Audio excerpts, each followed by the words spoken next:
Hello, folks. Welcome back to World War II TV. After my week not putting anything on YouTube, which I'll explain one day. Basically, I had an issue with YouTube and the bots detecting something. And anyway, I'm back now. I'll talk about that at another point. It's Christmas, whether you celebrate or don't celebrate, season's greetings and all that. And what we're doing is we're just inviting various previous guests to come in, have a little bit of chat about what they've been up to or what they're thinking about this time of year, and basically keep it rather cool. So thank you for everybody for being here. If you've got nothing better to do on Christmas Eve, although some of you, it's already Christmas Day. So in Philippines, it's already Christmas Day. So happy Christmas there. But that's it. I'll be bringing people in every sort of 10, 15 minutes or so. But there's someone in the wings already waiting. You probably know who it is. It's John McManus. I'll bring him in now. Good afternoon. Merry Christmas, John. And same to you, Woody. How are you? I am very well. So what you've been up to since we last spoke? You've been busy bashing out the We Have Ways USA pods with James and Al. They've been enjoying that. Oh, we've been having a blast. Yeah, we've been recording a lot of episodes. It's been fun. We have many more on the docket for 2024. We're coming out of full bore as of January. Also did several episodes of Someone Talked, my other podcasts. Yeah, which I do in tandem with the National D-Day Memorial folks. We've got episodes from Rich Frank in the pipeline. Another one with Major General Mary Eder, who is a retired U.S. Army 2-star, and just fascinating book she wrote about women in World War II, like notable women who she's just kind of tells their story. Everybody from Virginia Hall to not all of that well-known WASPs, and I mean, you name it. So just stuff like that. We've been staying busy. Good. So you're not in any danger of running out of things to talk about with regards World War II. I mean, it's a question I get. Are you ever going to run out of content, run out of things? It's like no. I mean, it's just no. I mean, there's no, because you know what happens is when you start getting into one of these topics, you're like, well, we're only kind of scratching the surface, and we're going to have to revisit this. And I mean, it just seems like that every time, that there's always something more to cover. And I think maybe that's the fun of it. Well, I think it is. And I mean, we've been talking about it recently. It's the revolution. It's the grandchildren scanning diaries, putting documents online and things like that. That as we close the door of the veterans accounts, which will present that interesting, dilemma, I think there'll be lots more conversations about the validity of oral histories, things like that over the next few years. But then there's this technological revolution that's coming along that, you and I, when we started talking about World War II, it was letters and going to libraries and all that kind of stuff. And now that the ability to communicate around the world and share information immediately is astounding. So plenty to discuss. Yeah, absolutely. And on the other side too, the translation apps too, that I think help, linguistically limited scholars like myself who don't have a lot of language acumen, that you can access maybe and immediately understand sources that before you would have had to kind of get somebody on board as a translator or do whatever. I think maybe that's changing a little bit too, much for the better. Well, as you said that's a good opportunity to bring in another guest. I know I said I'll talk to you for 10 minutes, but Prit Buttar, who translates in from German and Russian. So did you hear that, Prit? We were talking about the ability for software to translate things. I mean, you've written about Eastern Front, German sources, Russian sources, and I'm guessing other sources as well. Is that the revolution for the future? Is the ability to translate? And Merry Christmas, by the way. Merry Christmas to you and to everybody else. I think it is an extraordinary development, isn't it? The accuracy of Google Translate has got better and better. It still has some way to go. I think particularly with, I find with complex sentences, sometimes if there's a verb or a clause buried somewhere in the sentence, it can actually completely invert the meaning. It sort of puts the not in the wrong place of the sentence. So in the end, it's no substitute for being able to understand the language. But in terms of giving people access to stuff that they would otherwise not be able to get at, it's great. So for example, there are a couple of Russian language websites that I often use. There's one called iremember.ru, which has a lot of interviews with Red Army veterans. And there's another one called militara.lib.ru, which is digitized Soviet-era books. And they are, it's a great first point of contact just to point you in the right direction. And particularly iremember.ru, to get access to some of these personal reminiscences, there is nothing to compare with it. And although he's translated some of them into English, by no means all of them. So, it is the ability of software to do the translation is great. And John, I mean, to bring you in, with your recent trilogy, the ability to get archives from China, I guess, is the revolution now in terms, you're talking about having Rich Frank on your channel. I mean, there's someone who, when he started writing about that war, there were things that weren't available that probably are now. So, people like yourself and James M. Scott, who's going there, the revolution out in that part of the world. Where do you see us going with that in terms of accessing the Asian languages? Yeah, I mean, at least just going from Rich's experience, it seems as though certainly there's a little bit more access to the Chinese scholarship, but also the translation, I think, is maybe the key point here. I don't think that at least in the immediate future that you're going to have a full access to Chinese archives, at least with the relations being what they are now. I don't get that impression that I wouldn't necessarily present myself as the ultimate expert.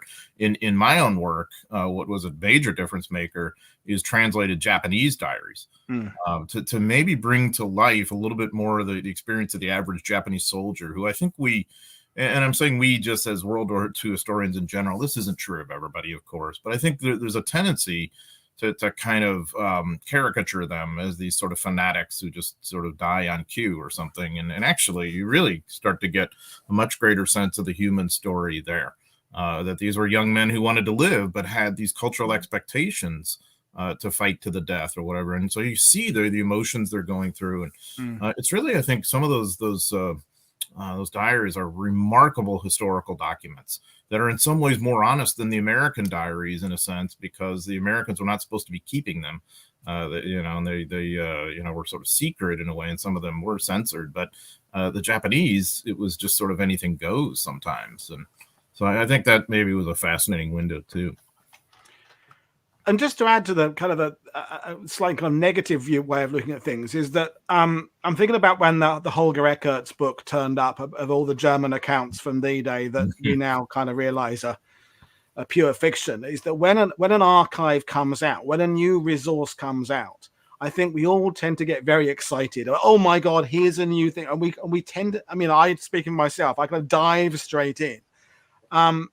We have to still be, discerning and make sure that, hang on, this new thing, what have they put available? Has this been sifted? Have they put certain things up? Prit, in your experience dealing, writing as you are about the Eastern Front, do you have to go in there wary about what archives are coming out from these areas?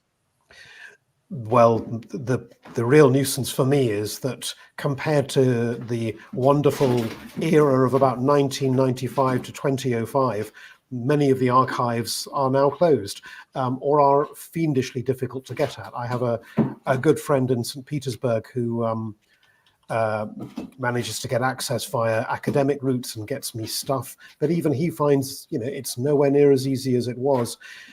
As a result, it's so much harder to check the provenance of what you do get because, you can't correlate it. If you see something where it says this is a quote from, this is a situation report from First Ukrainian Front on this date.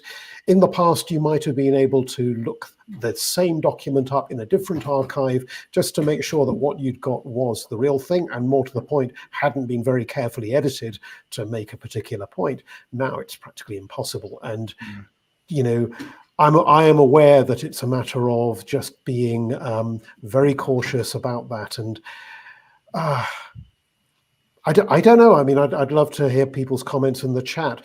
When I quote some of these sources, do you guys want me to say you got to be a bit wary of this, or would it then become too repetitive if I was saying that every time I turned to one of these resources? I don't know what the answer is. Yeah, that's a good point. I find in the limited writing I've done is that you can only put in probably so many times. I think probably this is probably maybe the most you can only, if you do that all the way. And by the way, Kevin has just joined us, John's friend and patent archivist and what have you, and writing a trilogy of books about Pat. He's changed his hat to There fit we in. go. I had to get something on my head there. So And that looks good. We can talk about archives from Africa as well, because this is the thing we're talking about, is that all of us who are on screen right now, we started writing, looking at this. I'm elevating myself to your lofty standards here, but when it was the ability to kind of only access Western archives, and now Kevin, with your writing about pattern, it's now you can start looking at archives in Tunisia and Algeria and those kind of places that probably wasn't quite as easy 20-30 years ago. So we are on that kind of revolution. So we've got a question for all of you. Robin, who's watching now, is saying, what would be an archive that would be a game changer if it opens? So if there was one particular resource, and it can either be a specific, some individual's memoirs or diaries, or a particular country's archives, who wants to tackle that one first? Kevin, you're on first. What would be the archive that would be a game changer? Let me think for a second here. An archive that's closed or hard to get into that I would be able to have access to? Is that the question? Whatever you want, yeah. Yeah, one I that's guess never been available ever. So personally, it would be the St. Louis archive because I'm in DC, and I would love to have the kind of knowledge I have of the archive in DC. I've been going to the archive in College Park for like 20 years, so I kind of know that place inside and out. The archive in St. Louis has all the personnel records, whereas the archive in College Park, Maryland has unit records. Right. And so I bet I could blow away a lot of myths by looking up like Captain Sobel's, personnel file, or George Meeks, Patton's African-American AIDS file. I was reading something the other day and I was like, man, I'd love to get my hands on that guy's file. Just because there's so much stuff that we accept without question. I don't know about the Brits, but definitely in America, because there've been legends and things grown about people. And so when you go back to those basic building block steps, that it would be like, the almost obvious archival research we fail to do because we just assume that story after story after story we've heard about these people makes it true. That makes sense. I mean, I'll ask John and Prit, but I've kind of had a bet with myself that at some point, as a Normandy-based person, one of the benchmark stories of Normandy is going to end up being false. That's someone we have been talking about for the last 80 years. Someone's going to come out and say, you know what? She wasn't there. They didn't do this. And we're all going to go, really? And it's going to undermine all of our understanding. But that's good. Science corrects itself.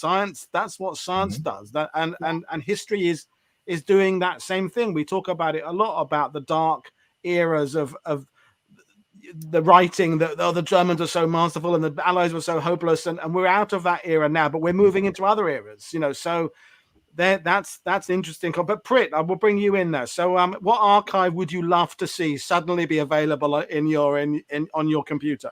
I would love to have unlimited access to the Soviet era Russian Ministry of Defense archives. I should point out that the really good bits weren't even available in the glory days. They were, so for example, all of the operational orders for one of the fronts involved in the Rzhev salient fighting were never declassified. Even in that era, we had no idea why they weren't declassified. They just weren't.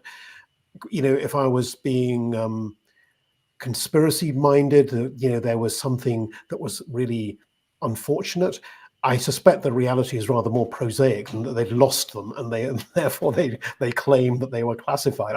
Who knows? We just don't know.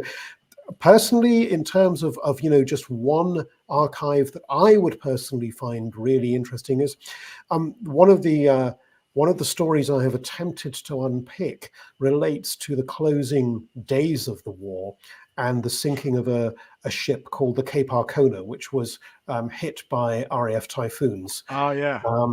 And went down with about 5,000 concentration camp prisoners aboard. The documents that would tell me who in fighter command knew that the Swedish Red Cross had warned the British there might be concentration camp prisoners. Those documents are embargoed until 2045. So we know they exist. We can draw our own conclusions about why they have been embargoed. But nonetheless, wow, just to get access to that and be able to write about it would be great. But it ain't going to happen, So yeah, the Russian archives would be great. Lovely comment in the chat. I'm just scrolling back here about Terry Down, who's doing research into 3rd century AD Rome.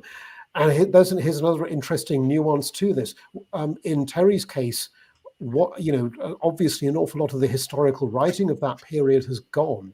Yeah. So tell me, which of the lost sources would you find most valuable? It's not just the ones that we can't get access to, but the ones that have gone forever. Those would be really interesting too. And again, a lot of the war diaries from some of the German units were destroyed in the chaos at the end of the war. They would be interesting to know. John, you for your work, you've spent a lot of time in the American archives, and there's a lot of stuff there, and they are, along with Australia, possibly leading the way and having stuff available and digitalized. But what's missing that you would like to see?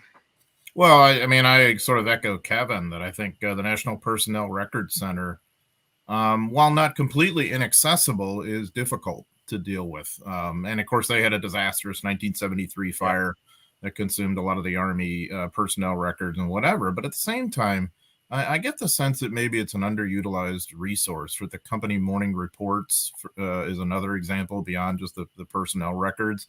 I encountered during some recent research too, even at NARA and College Park, some material that's classified from the 1950s.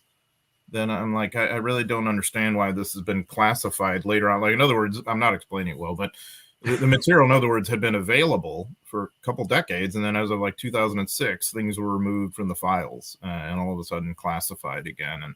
And when you look at that, it's a bit mystifying. And it has to do with the deliberations in 1953 and 54 about getting involved in Southeast Asia and all this business too, like from a Joint Chiefs of Staff perspective. So I think there's always something, no matter how well we know our various archives or poke around or whatever, there's always something we're like, wait a minute, there ought to be better and more access to that. And I totally agree with Kevin too, that the NPRC should, I don't know, somehow it needs to be more user friendly. And I'm really not accusing the staff of anything. I think they do the best they can with the resources they have.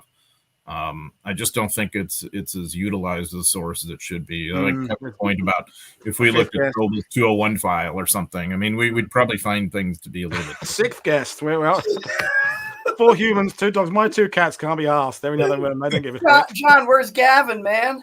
Oh, Gavin's downstairs. Okay. So about and sleeping and doing what he does best. I'm dog sitting for a buddy of mine. And I'm learning a lot. I'm learning that exhaustion is real. So, for fear of starting a conversation that we're never going to end, because John's going to go and we're all going to go, but the accuracy of our oral histories that I talked about a few minutes ago, we are now absolutely out there. Kevin, you write articles or magazines. We're getting those last interviews there. Donny Edwards, who a lot of us know, brings over his veterans to Normandy every year, and people want to interview and hear their words, but it will be 80 years ago, the events of 1944. We've already surpassed 80 years ago for the earlier parts of World War II. Are we going to get to an area where we're going to have to radically kind of look back and say, what can we take from these accounts? In principle, my feeling is the emotional honesty of our oral histories is always going to be important. That if someone says they were shit scared in the Ardennes, they were shit scared. It's the dates and the details. Are we going to have to kind of learn how to use these histories? Well, Kevin, you've interviewed a lot of people, so it's a hot potato. This, isn't it? The accuracy of memory. It is and it isn't, because for example, I think his last name was Bloomberg.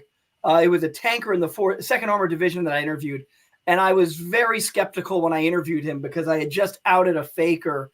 What was his name? The guy that said he landed on D-Day, Mac Evans. Yeah. So we just revealed Mac to be a faker. And so I was really on guard. And so everything this guy told me, I questioned. And I went to the archives, pulled the 2nd Armored Division records, and was basically able to verify everything he told me, all of his friends that were casualties and everything. So you got to do your homework while you're doing the interviews. And then the other side of that is I just interviewed a guy. The story's going to come out January 17th. He was a German who came to the United States, was about to go back, but Kristallnacht occurred, and Roosevelt said everybody in Germans who are afraid to return to Germany can stay. And he stays, joins the army, becomes an interrogator. And all the stories he told me, none of them were like ground shaking or there's a history's wrong about X, Y, and Z. It's, this was miserable. I finally got to take a shower at this point. The most fascinating story he told me was that I think he's in Cologne when he comes across a young girl after curfew. And he says, "What are you doing out?" And she says, "I'm looking for food." And she says, "I'm with my sister and this Dutch woman who is letting us live with her. And we only have one ration card for the 3 of us." And he goes, "That doesn't make sense. Why is there only one ration card?" She goes, "Because my sister and I are Jewish." And so they go to the woman's home and the woman says, "I'm dying of cancer and I'm so worried no one will take care of these girls." And the U.S. Army ends up shipping them about 15 trucks full of food where they've got to say stop. But it was a fascinating personal story that did not have any impact on the larger war. So I think when veterans are telling you that, and then they'll tell me like, "Oh yeah, Patton definitely got assassinated." It's like, well, yeah, that was the rumorville at the time. Did you see a gunman? And so it's when they're telling those personal stories, they're legit.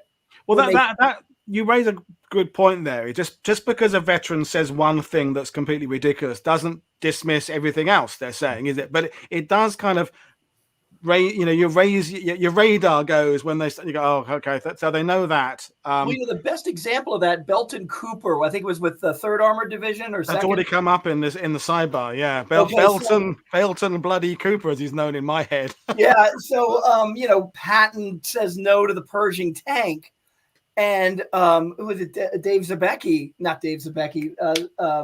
Steve Zaloga. I talked to him about this. He's like, "Oh yeah, I know Cooper." And I called him up when the book came out. I said, "What is this bullshit?" He goes, "Yeah, the guy who shadow wrote it for me put it in there. I don't know anything about it." But then he would repeat that story, and thank God a genius historian went and looked at Patton's records and found out, that the day of that meeting was also the day he flew into England and did not attend any meeting and turned down the Pershing tank. Army commanders don't make those decisions. Those are made at armored boards back in the United States. But that's what dealing with Patton is. There's so many. Anytime you want to legitimize something, you attach Patton's name. John, you came across that with your liberation of the concentration camps. I mean, absolutely. I've come so much a long way with oral histories and all that. Of course, because one of the reasons I got into this in the 1990s was just the incredible excitement to interview veterans and to collect those firsthand histories, because what I was reacting to in a way was what seemed to me as a kid reading about World War II, a lot of top-down stuff. And I wondered, what's it like for the average person? And of course, this was when veterans were reaching retirement age and they were very active in associations and whatnot. And so, I mean, this was an enormous honor. Imagine, we were talking earlier about 3rd century Romans. Wouldn't we love to have an enormous collection of soldier accounts from that era? So I think these oral histories we've gathered, especially in the last 25 years or whatever, are going to be a treasure forever that we will have. We're just going to have to parse them and understand the limitations of it. Like Kevin said, that you've got to also be researching the other sides, and you can't just take at face value sort of larger contentions. The classic one I come up against, especially like having studied Omaha Beach and in some level of detail, is this assumption, well, that landing craft was hit and everybody was killed. And it's like, that's what it may have looked like at the time, the assumption, but you have to chase that stuff down. So I really think it's just incumbent upon us historians to kind of understand and use as many of these resources as we can to know what a veteran could comment on and what they couldn't. And also to have the skepticism, like Kevin said. And of course, this is where I am not as a cynical, burnt out old guy, I guess, by this point too. I've become very skeptical of a lot of stuff. And like Paul said earlier, there's probably somebody in Normandy who we've had a foundational story and it's not true or something. And we'll all have to come to terms with that. And John, do you have Norm Do you have Cutter any was kind a of big rules talent. on? Do you have like a, you know, when you're looking at oral histories, if there's one thing that's dodgy, you kind of let it slide. If there's like three, you don't. Do you take it do you have a rule, or is it kind of a case by case basis? For me, if it's one thing that's dodgy, I start to get a little skeptical and suspicious, and I start to maybe de-emphasize it a little. And I don't know that that's fair, maybe, but that's at least my bias, I suppose, and my tendency when that happens. If it gets to be 2 and 3, now we're into 3 strikes, you know, from baseball terminology, and you know what. I mean, yeah, then I'm really going to take all of this with a kind of grain of salt, especially if it's self-promoting. If it's misapprehension or something somebody's read of like, oh yes, Patton was assassinated because I read this wacky book or something. I mean, that's a little different than I'm making myself look like the ultimate hero of D-Day or something. Yeah, it's come. I mean, I'll bring in Prit here because I mean, I'm sure that with German and Russian accounts, it gets even more complicated. So, do you have a rule of thumb? Because when you come on my show, you take big topics on, and then you'll always drop in that quote from someone who was there. So, what are your rules? I think you really have to take it not only by case basis, but also even within an account. You're asked, you know, a lot of these people wrote their memoirs 10, 15 years after the event. If I think back 10 or 15 years to my working career, if someone wanted a detailed account of something that happened, I know there would be a lot of retrospective filling in because my memory doesn't, you know, I don't have a photographic record in my head of those events. What I find really interesting is it's often the little, almost irrelevant things that add veracity to other comments. So the woman who got me going into all of this, an old patient, she told me about when she had fled from East Prussia. She ended up in Denmark, was put on a train back to Germany. As the train crossed the border, by then the war was over and the British were stopping every train and searching for Nazi war criminals. So they were all interviewed. And it was the way she described being interviewed by this British Army officer in an old school building next to the railway station at the border. And she said throughout this interview, this young officer sat there with his feet up on the desk. And she was horrified. And she said, no Prussian officer would ever have behaved like that in front of a lady. And it was that sort of little anecdote that sort of added reality to the whole. It's a sort of thing that you or I would remember, you know. I was talking to our very good friend Peter Caddick-Adams recently because I was looking at Heinrich Himmler and his attitudes towards the end of the war. And in Otto Carius's book, Tigers in the Mud, he talks about an interview he had with Himmler when Himmler presented him with his Knight's Cross in, I think, August 1944. And he gives a fairly long account of this conversation in his book. But I remembered something that Peter had mentioned to me in private. So I contacted Peter, and he recalled meeting Carius on the occasion of the publishing of the English translation of his book. And over a few drinks, Carius told him about that interview. And he told Peter about how this was, in the aftermath of the July plot, all senior officers were, or anyone meeting a senior Nazi figure was carefully searched and weapons were removed, etc. They weren't allowed to carry a briefcase in or anything like that. And he realized at the beginning of this conversation that he still had his pistol strapped to his belt. And he all the way through the conversation, he was terrified that somebody was going to notice that he had a loaded weapon in the presence of the Reichsführer SS, and he was going to get arrested. So he said half the time he was struggling to pay attention to what Himmler was asking him because he was so terrified that at any moment someone's going to say, "Is that a gun on your belt?" And again, it's these sort of little, almost laughable moments that add, verisimilitude to the rest of it, because you're left thinking, yeah, this is a sort of thing that would have stuck in my memory too about that sort of incident. Having said that, when he in his book, he writes paragraphs about what he and Hymel said to each other, and you're left thinking, of course, a lot of that must be retrospective. He's remembering maybe the gist of the conversation and then filling in the details and putting in the full text. And I would be reluctant to quote that. And of course, we all remember things in a way that makes us look better, and you've always got to take that, into account with any memoir, whether we're talking about a general or a soldier. Having said that, a soldier is much more likely to say, "I was terrified. It was hell," and then suddenly it was over, and we're all looking at each other thinking, "Bloody hell, we survived." Again, that sort of moment of complete honesty adds credibility to the rest of the account. But it is so difficult, isn't it? And again, I think what I particularly enjoy is when people present memoirs they have come across, whether they're oral history or whether they're written memoirs or whatever, and perhaps highlight some of the inconsistencies or put in some of those slightly irrelevant anecdotes that just add something to the account. It's adding texture, isn't it, as well? I mean, Kevin and John and Prit, the three of you masters of this in your writing. I can't believe I've got such a colossi of panelists right here to start this show off. But I mean, the oral history things, I think, is going to be something that we're going to be talking about a lot in the next few years. But as we've got lots of other people to talk about, what are your plans for 2024 as historians, as human beings? I mean, you're two of you. Well, Kevin, your dog's in. You've got a third volume of a book about a certain general coming out. But anything else you're working on? So like I've mentioned, they got the interview coming out with the interrogator. Hey, boy. And then one of my dad's friends, I'm going to go visit my dad January 14th in New Orleans. And one of his buddies says he's got a veteran from the, hold on a second, 86th Infantry Division in his retirement home. And he'd be happy to be interviewed by me. So I will be interviewing that gentleman. January 1st, I plan on working on my hangover. As regards starting now.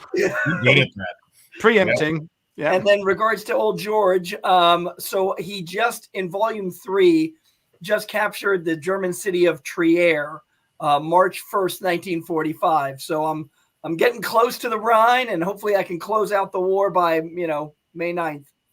I mean, at least with General Pan, you haven't got a post-war to talk about of diminishing returns as someone's career goes further down and down the tube. Is where you're like, at what point do I stop this? When got some old guy in dotage, at least yours ends with kind of a dramatic moment there, with a dramatic flair, and nobody really asks him his opinions on the Korean War. So yeah, that's true. I was just going to add real quick for future interviewers of veterans. I've talked to young people. I try to encourage. We got a veteran in our neighborhood, and I encourage them to interview them. And they're so afraid of the veterans. They're like, well, he said he crossed this river, but this was the river in the area. I'm like, correct them, because the same thing happens to me when I interview the vets, and I would feel like, oh God, I can't tell this guy he said the wrong river, but then I would, and they're like, oh, thank God you said that. You're right, and then it'll trigger more memories. So. They're human beings too, and they want to. You have to overcome that. You have to establish the trust, and overcome that nerves of telling someone who actually did it, and I just might talk about it, that he may be wrong. I'm not worthy. They're a guy. We all hold veterans in high regard. But I mean, people, and they John, you've been over in Normandy and other places for the anniversaries, and it's a time when everyone's very busy and distracted, things going on there. And you must have been in occasions where you're hearing a story going a direction that's taking it into complete fantasy land. And you, like me, you must be that. At what point does the historian step in? I mean, if you're a firefighter, there's flames coming out of a building, you step in, but there's no particular protocol, for pressing an emergency historian button to go in there. Do you have any rules about when you do and don't step in? I think it's like anything in life. Timing is everything. You don't want to step in and poke your nose and maybe humiliate the veteran or act like you're the know-it-all or something like that. But I think that especially if you've gotten to know the person or whatever, maybe you can sort of be involved in the conversation and maybe politely steer it and say, could that have been maybe WN62 instead of 68 or whatever. You can just sort of ease it. Steering is a good word rather than correcting. I mean, I would feel very uncomfortable correcting a veteran. I mean, me too.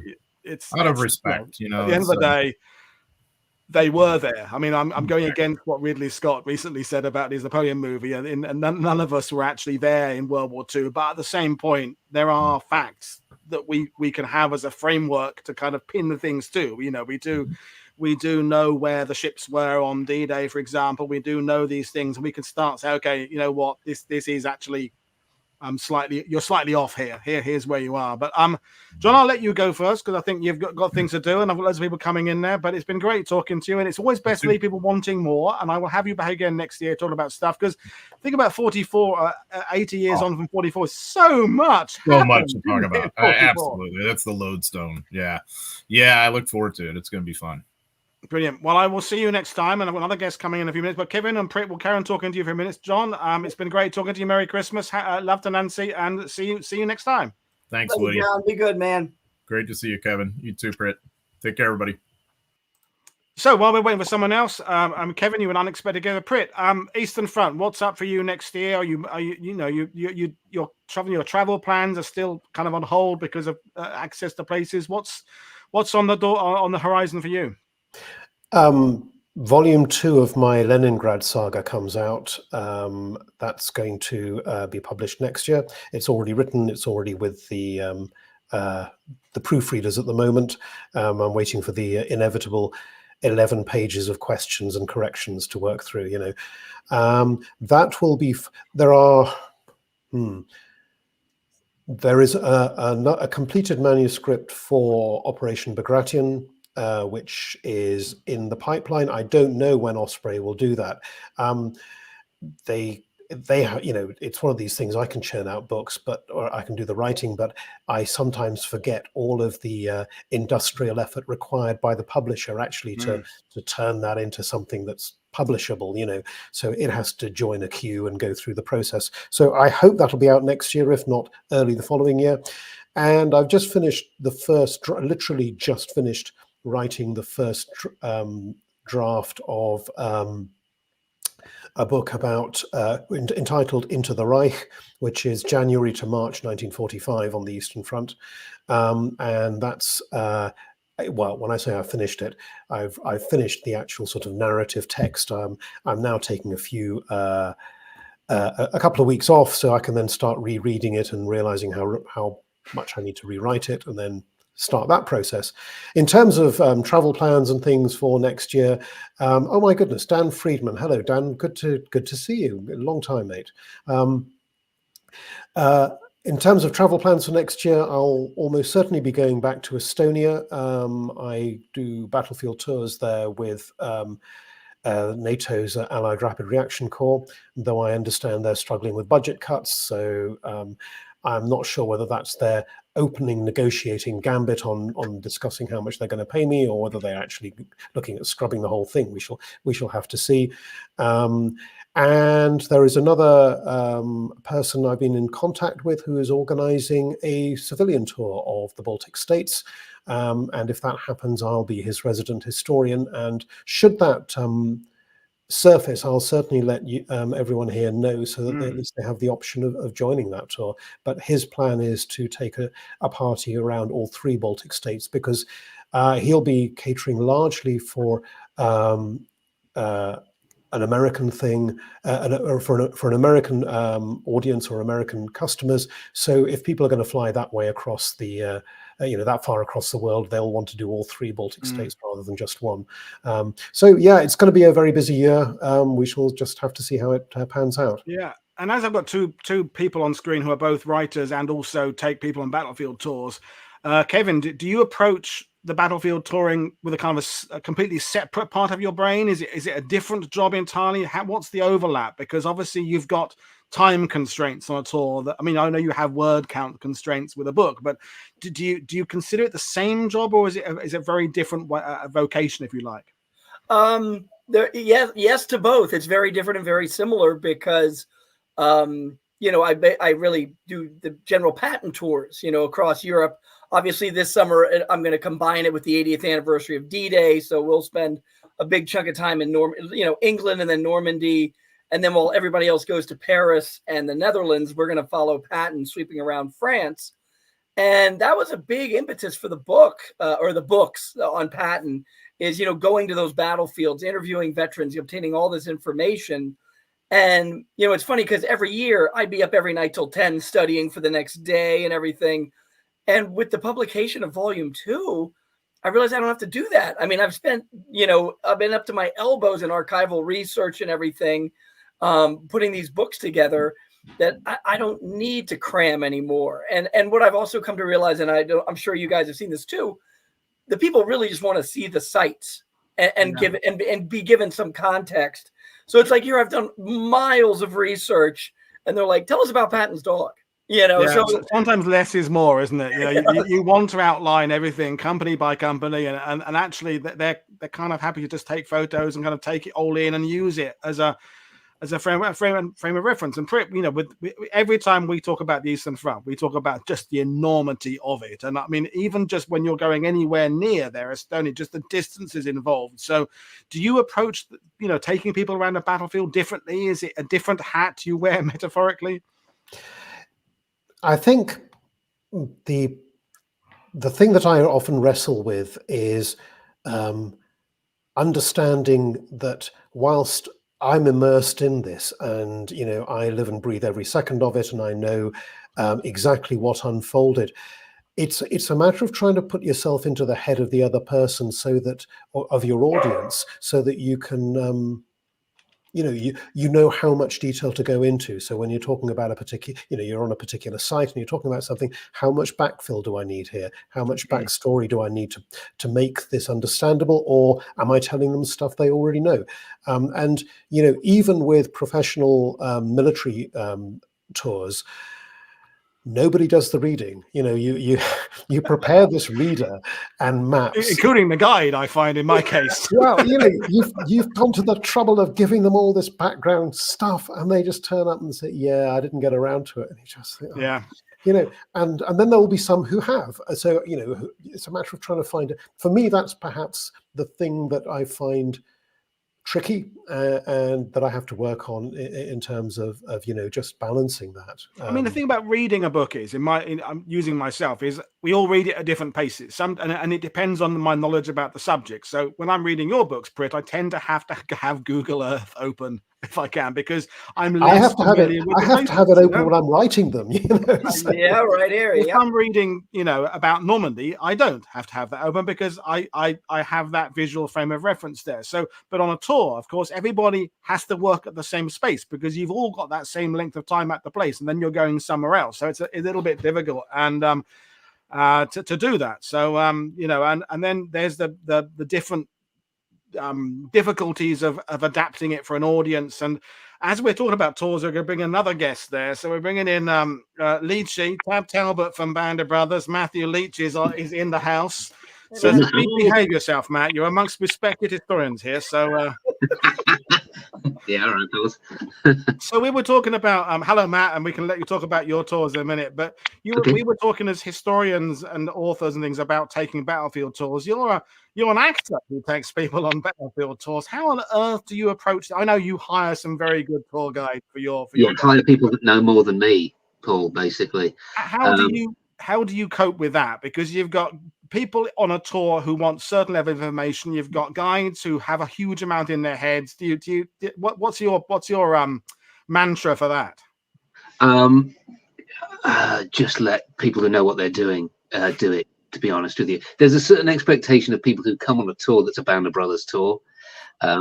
Hopefully in the new year we'll be slightly going away from that in certain directions and doing the tours that you were suggesting with JD Hewitt, which I was totally blown away by the way, mate. What generally happens is for the first evening and half of the first day, I'm getting people, what happened this and how did this happen, and what was that guy like? And then, to be honest with you, the tours are more interesting than me.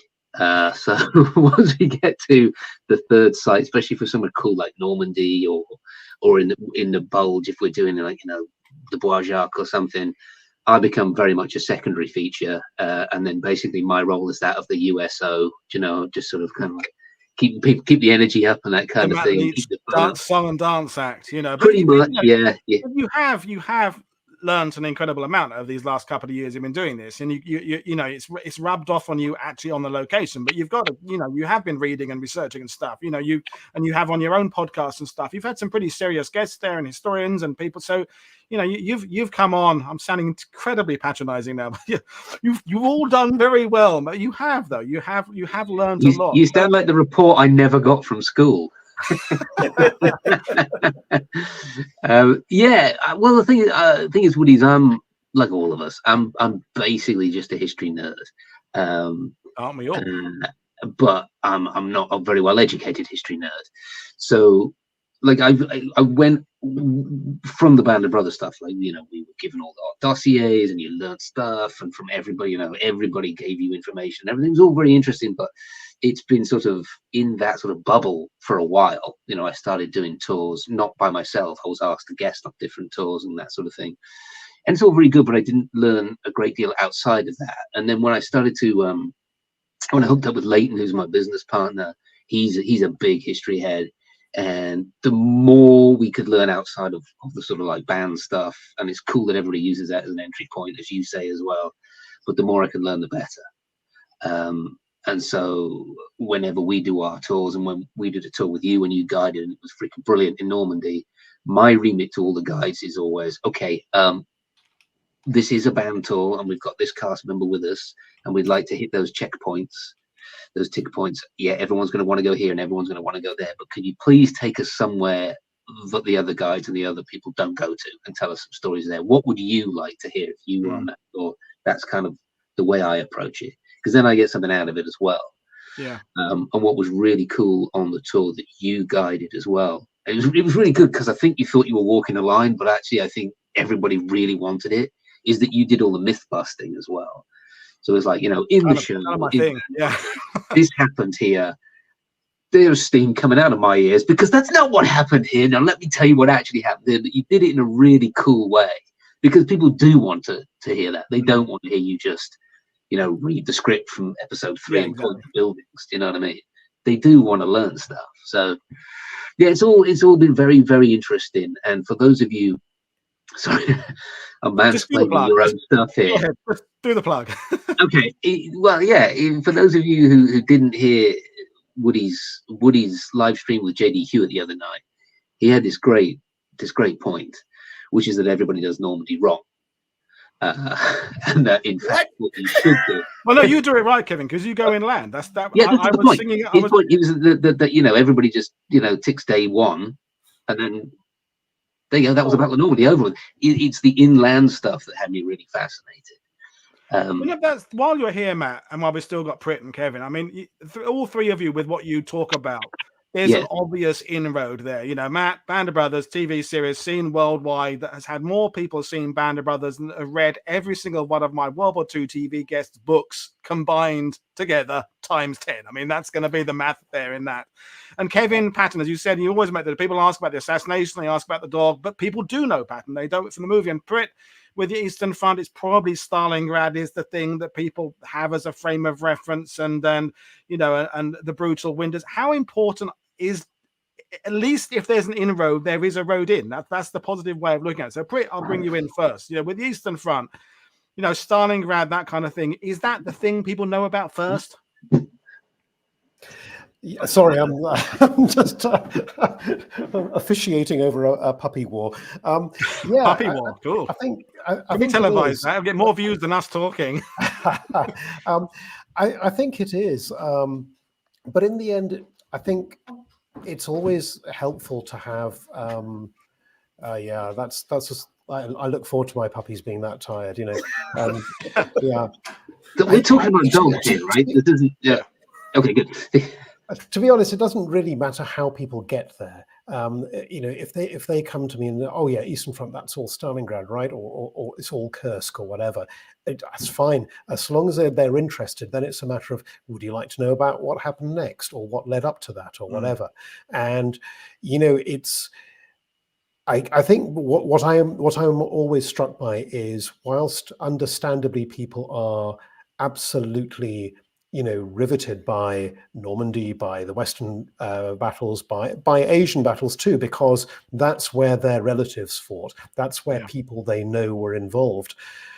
When those same people then discover the Eastern Front, just as you've already said, Woody, the sheer scale of it just utterly amazes people of just the vastness of the battlefield, the numbers of people involved, and the appalling loss of life that took place there. And just, people realize that when you then zoom into those huge battles with hundreds of thousands of men involved and getting killed or wounded, the level of detail, the level of individual stories is exactly the same as you get out of Normandy or that you get out of Dunkirk or the Battle of the Bulge or whatever.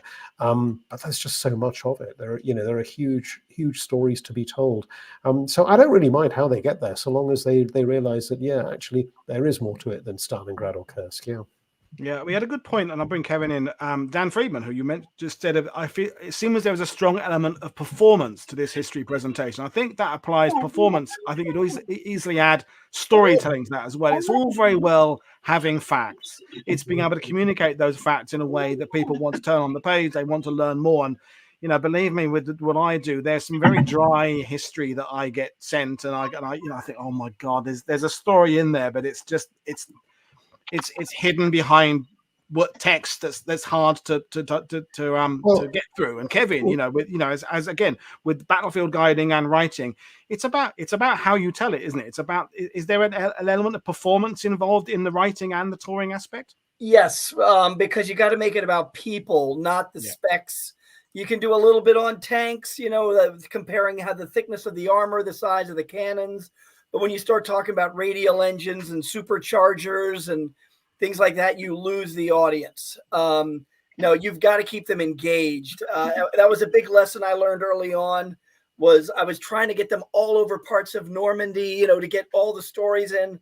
And at 4:30, they want to hit the bar. You very much like Britt was saying, you got to know your audience. And tell me if you guys have experienced this. And Band of Brothers, D-Day, Patton Tours. You've got the super enthusiastic, fascinated, read all their stuff.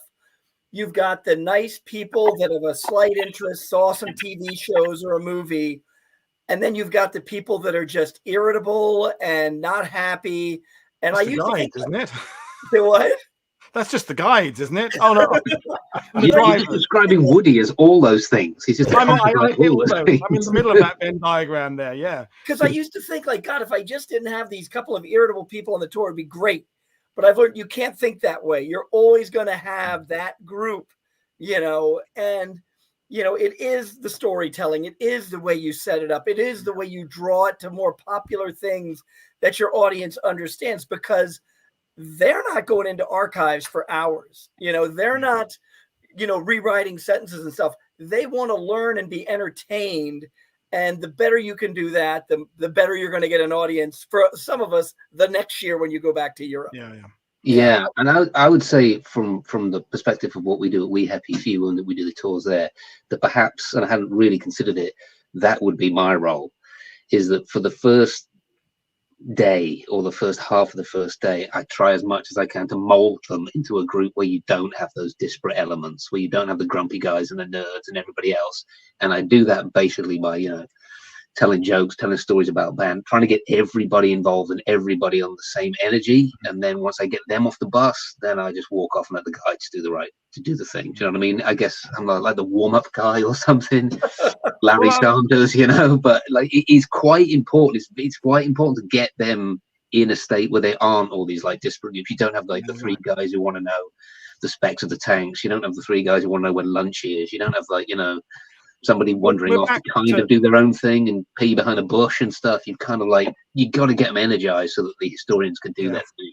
We were talking about oral histories and emotions and things earlier on, and before you joined us, Matt. But I think it would be remiss of us not to talk about the effect of Band of Brothers on everybody's understanding, particularly as we're in the winter now. And okay, there's never any snow here where I am at Christmas, but some people are dealing with snow at Christmas. And I think a lot of people watching this, their frame of reference now for winter 44, 45 are the Baston episodes of Band of Brothers. Right. So, that is a huge way of people understanding the misery of a winter at war. So anything, I know you talk about Band of Brothers all the time, but anything from that experience or what people ask you about it, the snow, and, we think of our mutual friend Shane Taylor there, how effective he was there. But what's the one thing that you would want to kind of say about how that has given people a vision of the winter at war, so to speak? That's a very good question. I'll tell you, I'll say this, the whole episode when we shot that was shot in one of the hottest summers in England for a long time. And it was all shot in like an aircraft hangar, and everybody was sweating all the time. And then they would call cut, and they'd have to like put fans on everybody, and all the steam coming out of everybody's mouth is all CGI. And there's a great shot of the director, I believe is David Leland, talking to Shane in a foxhole in a Hawaiian shirt. It's so hot. And Shane's there, sweating, and he's getting padded off and everything. So it wasn't until this show actually then came out where I was just as moved as everybody else when it was all pieced together. Because that's one of the things with being an actor is the show's like a highlights reel. When you watch a football match and you see 5 minutes of like the really cool stuff, or a cricket match and you just see 2 minutes of the really cool stuff, like it's a long, slow, drawn out process, and then it gets cut down to this really exciting stuff. So when you're there, you don't really experience what the audience experiences. That's their moment, not yours. But I've been genuinely moved by how much people have invested in that particular misery. And it is the Bulge stuff, it is the Brazier. Like the rest of the stuff, I guess it's all action, and it's all winters, and it's all cool, and that sort of like grinding misery in those particular shows 6 and 7 really do touch people. And I'll be honest with you, I don't really have an answer, because it's like I don't know, I wasn't there. Do you know what I mean? I think, these guys, and we're talking all about guys would say the same thing, We were talking about Prit and Kevin and their writing, and and Prit covering the entire Eastern Front. Huge at distances, lots of place names, lots of campaigns, lots of advances and counterattacks and like that. But as you said there, Matt, the 2 Baston episodes, there is some incredible action in there, but there is also lots of just trying to keep warm, lots of just people huddled up, that humor, which is hard to kind of put in a book, because you've got to get that narrative going. You've got to take it on to the next commander's decision. So, Prit, I don't know, I've never discussed it with you. Are you a Band of Brothers fan by any chance? Absolutely. How could you not be? How could you not be? It's absolutely riveting stuff. And, it's, I remember the first time I watched it, I caught it partway through the series. I'd missed the first couple of episodes. And then, there was a moment where, they come under fire, and there's an explosion, and there's a shell going off, and it isn't the Hollywood flash of gasoline being lit. There, it is a blast, and there's dust and shrapnel, and that frantic handheld camera while people are looking around, trying to see where the fire is coming from. I imagine, Leitch, that again, when you were acting in it, you didn't experience that until it was all put together, and then you get that full audio-visual impact, and the terror of it and the uncertainty of it just came over so powerfully. I have to go, guys. I'm really sorry. Yeah, we're going to start off the bench. Prit, it's been great. What's your whiskey tipple for Christmas? What's the sage advice from? My wonderful son-in-law has sent me a bottle of 18-year-old Balblair, which I shall be opening tomorrow evening, and it will be absolutely fantastic. But just really talking about storytelling and things, Kevin will probably know the American Civil War historian Bruce Catton, and other great American writers like Bruce Lincoln, who are just awesome storytellers. And it's this, what can I say? It's this very American style of history telling, where it is, if you like, not as dry as some of the sort of European and particularly British accounts of history, and I have found those so inspiring. And in my humble way, I've tried to emulate these people. Whenever I read history and whenever I read books, and I'm just now thinking, wow, that is just, I want to write like that, and I want to steal some of your ideas. And, and I do so without any embarrassment at all. I will learn from anybody. And, particularly when you get a chance to read things like Bruce Catton or Bruce Lincoln, you are walking in the footsteps of giants here. You'd be crazy not to copy their ideas. Yep. Well, thank you very much for that, Prit. Merry Christmas to you and Merry yours. Christmas. We will see you in the Nice to new meet you. year. And we've got Mother of Tanks is in the house. So thanks, Prit. I'll drop you out and we'll speak again soon. Cheers for that fantastic Cheers, contribution. Bye.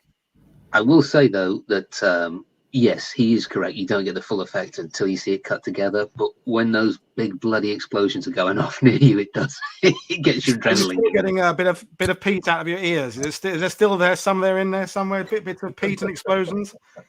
A little bit, yeah. Cork went in one and out the other. Yeah. Peat merge. Well, we've got Sasha is on from Mother of Tanks podcast is joining us now.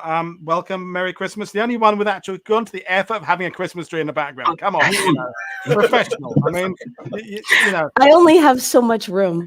Yeah, I mean, you people say I do content. You're bashing out about 73 podcasts a week or something at the moment with your amazing Sicily and Why We Fight series. So, hats off to another master YouTube creator there. And welcome, Matt. Say hello to Matt and Kevin. And so you've had a busy year. Did you listen to the conversation about passing on history and, what you're American based in Germany. How much does Band of Brothers mean to all you guys? Well, this year, I'm not there yet because I'm still in 1943. Well, yeah. But as a human being, though, I mean, you as must, a human being, absolutely. It is. I know that there have been, there's some controversy over the book, but I think that the series is extremely well done. I think that it is visually really meaningful. It's impactful. And it's probably, I think that I probably compare all other series to it. Yeah, we all do. It's the yardstick now, isn't it? I think. So Matt, I'll before you let you go there, just so I'm trying to find my Santa hat. Sorry, I have put the link up to the 506. We Happy For You, the podcast, the tours, and people can find out about the tours you've got next year. Yes, you're going everywhere. We have one before I go. We have one tour that goes out May 6th, and it does everything. So it's the entire sort of like footsteps of the Band of Brothers guys. We start out in Holborn. We do 4 days in Normandy. We'll do Market Garden. We do the Bulge. We do Hagenau. We do Dachau, and then we end up at Berchtesgaden. It's like 2 weeks. It's an absolute bucket list tour. Woody will put the link up to me, or you can just hit me up on any of my socials, or the We Happy For You 506 socials, and we'll talk you through how to do it. We're in partnership with that crazy ponytailed lunatic from the Gettysburg Museum, Eric Dorr. So it can only be good if Eric's involved. It can, yeah.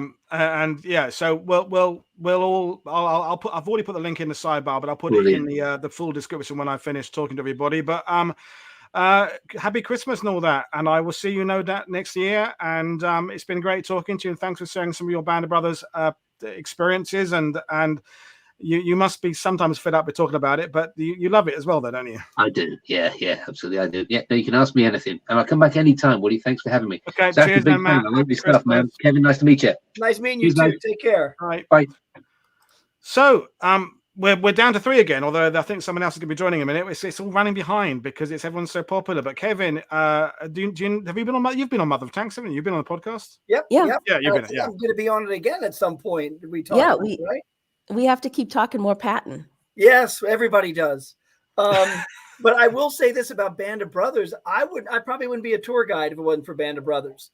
I was working as a research director at World War II magazine when the miniseries came out, and man, the magazine just exploded with fans after, Saving Private Ryan was the initial blast, but then Band of Brothers really created the real stir. And I was able to interview Dick Winters at one point. And as you know, I've done a bunch of interviews with a lot of the vets. And, I couldn't believe the phenomenon that it was, and I think it was about a year. I went over there with Chris Anderson and then by myself. And then I think it was the 60th anniversary. He asked me to be a tour guide. And I don't know if you remember the 60th anniversary, Paul, but it was a nightmare for me. They were all a nightmare, weren't they? Yeah. And I said I would never do another tour again for the rest of my life. And now I've been doing it for about, 20 years. But nothing to your extent. I would average 1 or 2 tours a year. Well, that's all I do now. I've backpedaled now. But I mean, before I start talking to my other guest, I think, would any of us have predicted that Band of Brothers would still be as big 2 decades on? I mean, obviously it was big, but I mean, it just keeps on going into the tours, the art prints, the books, the articles. If you put a Band of Brothers article on the front of a magazine, it just brings people in. I mean, we talk about it positively. There's a negative side that some people don't want to spread out to other units, but overall, it's a fantastic thing, isn't it? Yep. I write a ton of stories for WW2 History Magazine, and they put them online. No comment, no comment, no comment. I do something on Easy Company. Dick Winters was a hero. These guys are, deserve our respect. Boom, boom, boom, boom, boom, millions of comments. Well, what's your most popular video, Paul? It might be the one you did about the Easy Company attacking Carrington. Yeah, I mean, it is absolutely the most popular. There are some others catching it up, but it's streets ahead. So I don't consider myself an airborne historian, but my Lord, every time I produce a story about the airborne, it explodes. So we can talk about that too, Sasha, at some point. And Paul, you're failing to bring a dog on. I think the rest of us have. I haven't got a dog. I've got 2 cats, and they don't give a shit. They're elsewhere, sitting in the tree, being arseholes. That's what my cats do. I mean, just what do you expect? They're cats. So, but I mean, I want to bring in about podcasting as well, because Kevin, you are a giver in that you write a lot, but you come on my show, you come on anywhere you're asked, you come on with Sasha and do the Mother of Tanks thing. Hey, Sasha and Paul, I will do anything it takes for you guys to help sell me books.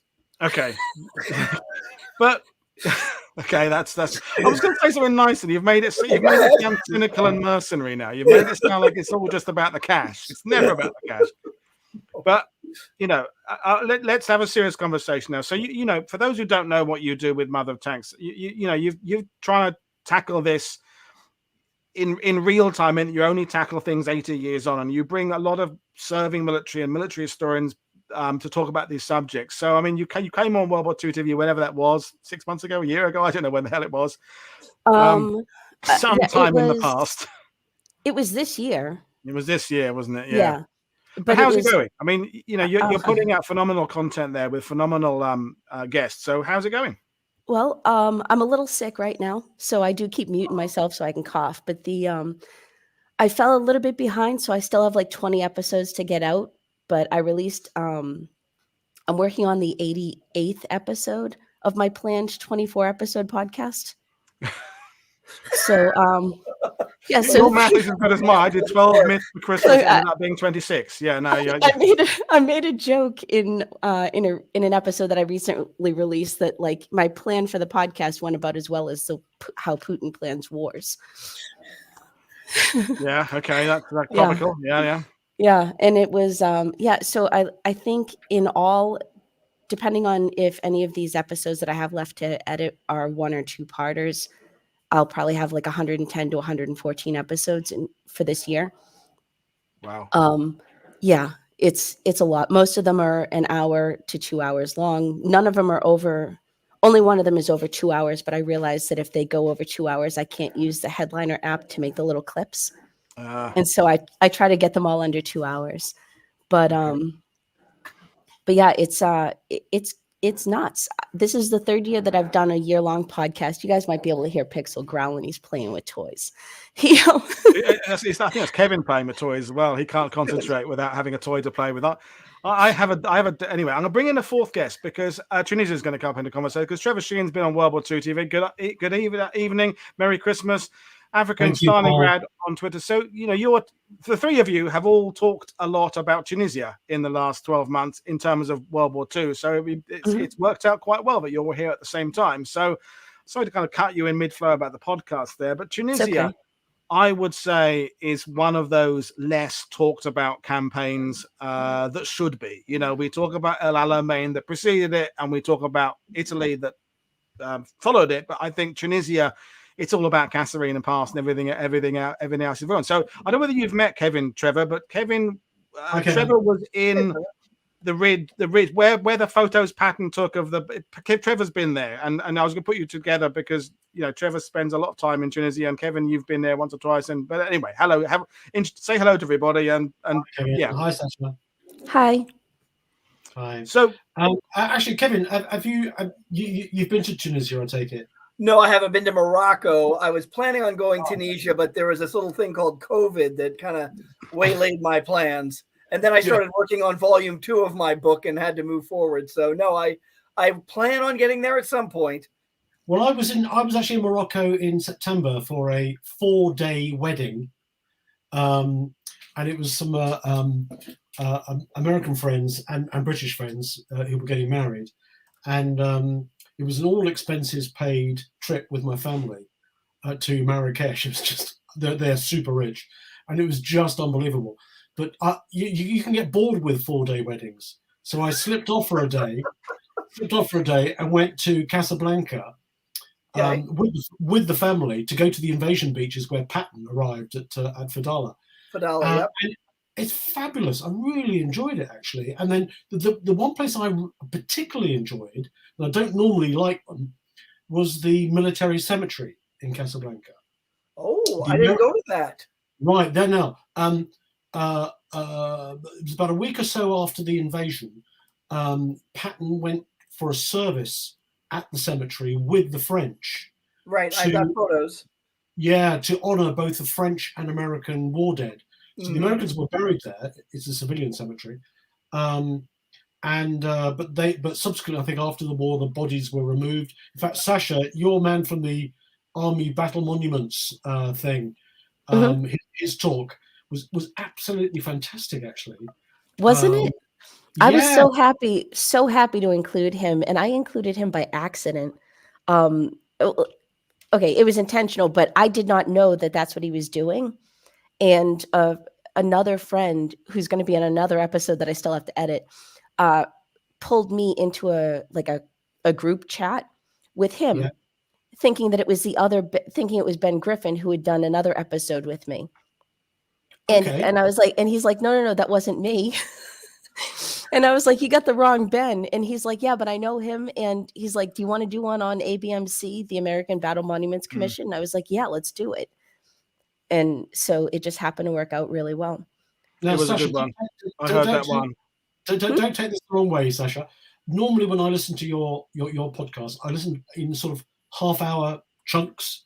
I find an hour or so quite difficult to sort of take it all in. But with his, I listened to it from start to finish. It was really gripping because it's just an extraordinary story. It really is, yeah. And no, I don't take it the wrong way. I re-listen to them myself at least 4 times before I publish it. And it'll take me like 3 or 4 sessions to get through some of the long ones because I just don't have the time. Yeah. But just on Casablanca, and I really recommend, it's very easy to get to from the UK. Lots of tourists go there and so on, so it's dead easy. They've got General Patton's family donated a pulpit to the Protestant church in Casablanca, which is still there, St. Joseph's Church.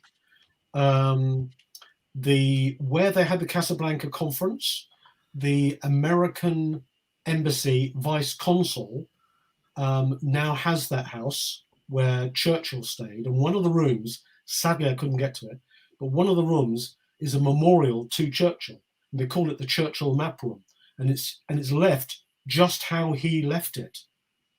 So it's a bit like the sort of the bunker in London, if ever you've been to that. But this is the real deal because Roosevelt went as well, as we all know. But a great place to go, dead easy. Have you been, Paul? Because it's close to you. I'm going to Morocco in January or February with Mag. We're going to fly from Nantes, I think, or Rennes, just so don't have to go into Paris, and we're going to spend 7 days there, do Casablanca and Medina, somewhere else. Tangier? No, yeah, and some stuff. But you don't talk about my holiday and my vacation. I want to talk about well, Sasha particularly. when you started doing the podcast, when you went into it and learned about Tunisia, is there a single sort of takeaway that you come out with about that campaign, that's something that changed your thinking, or was something you didn't know? Then I'll ask Kevin and Trevor as well. Absolutely. When so I have a handful of episodes on the North Africa campaign, and one of the early episodes, I want to say it was like the second or third episode I did this year, was with Dr. Mark Calhoun, who I believe has been on your show at least once.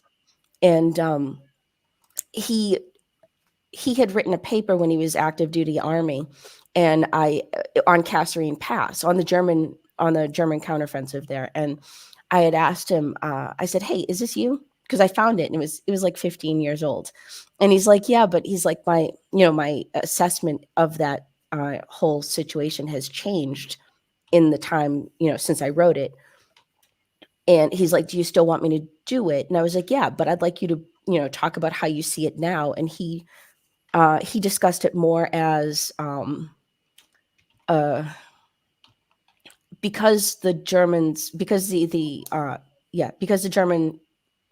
and the Axis forces didn't actually achieve their objectives, it wasn't really a win.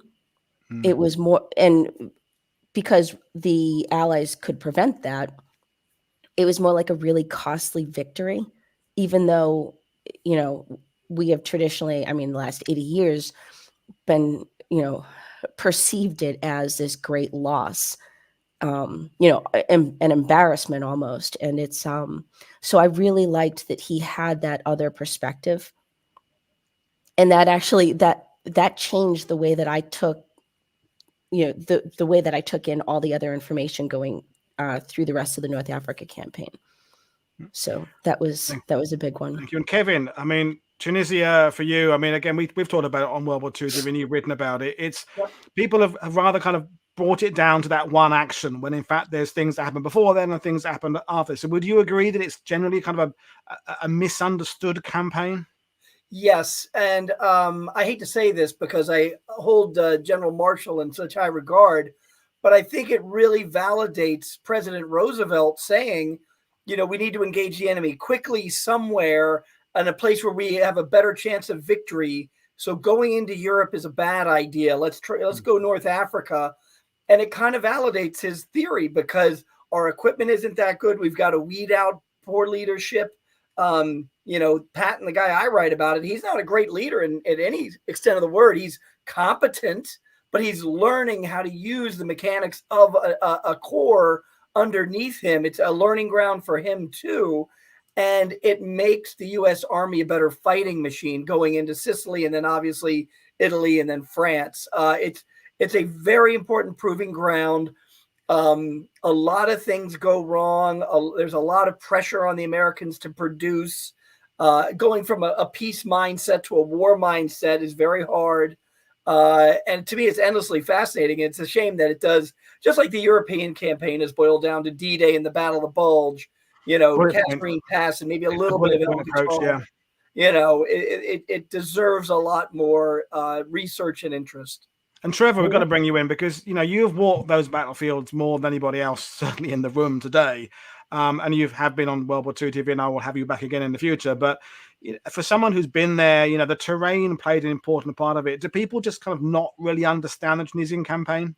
I think most people associate it with the desert. And actually, there was very few desert battles there. It's a country, this may be helpful, it's a country about the size of Florida.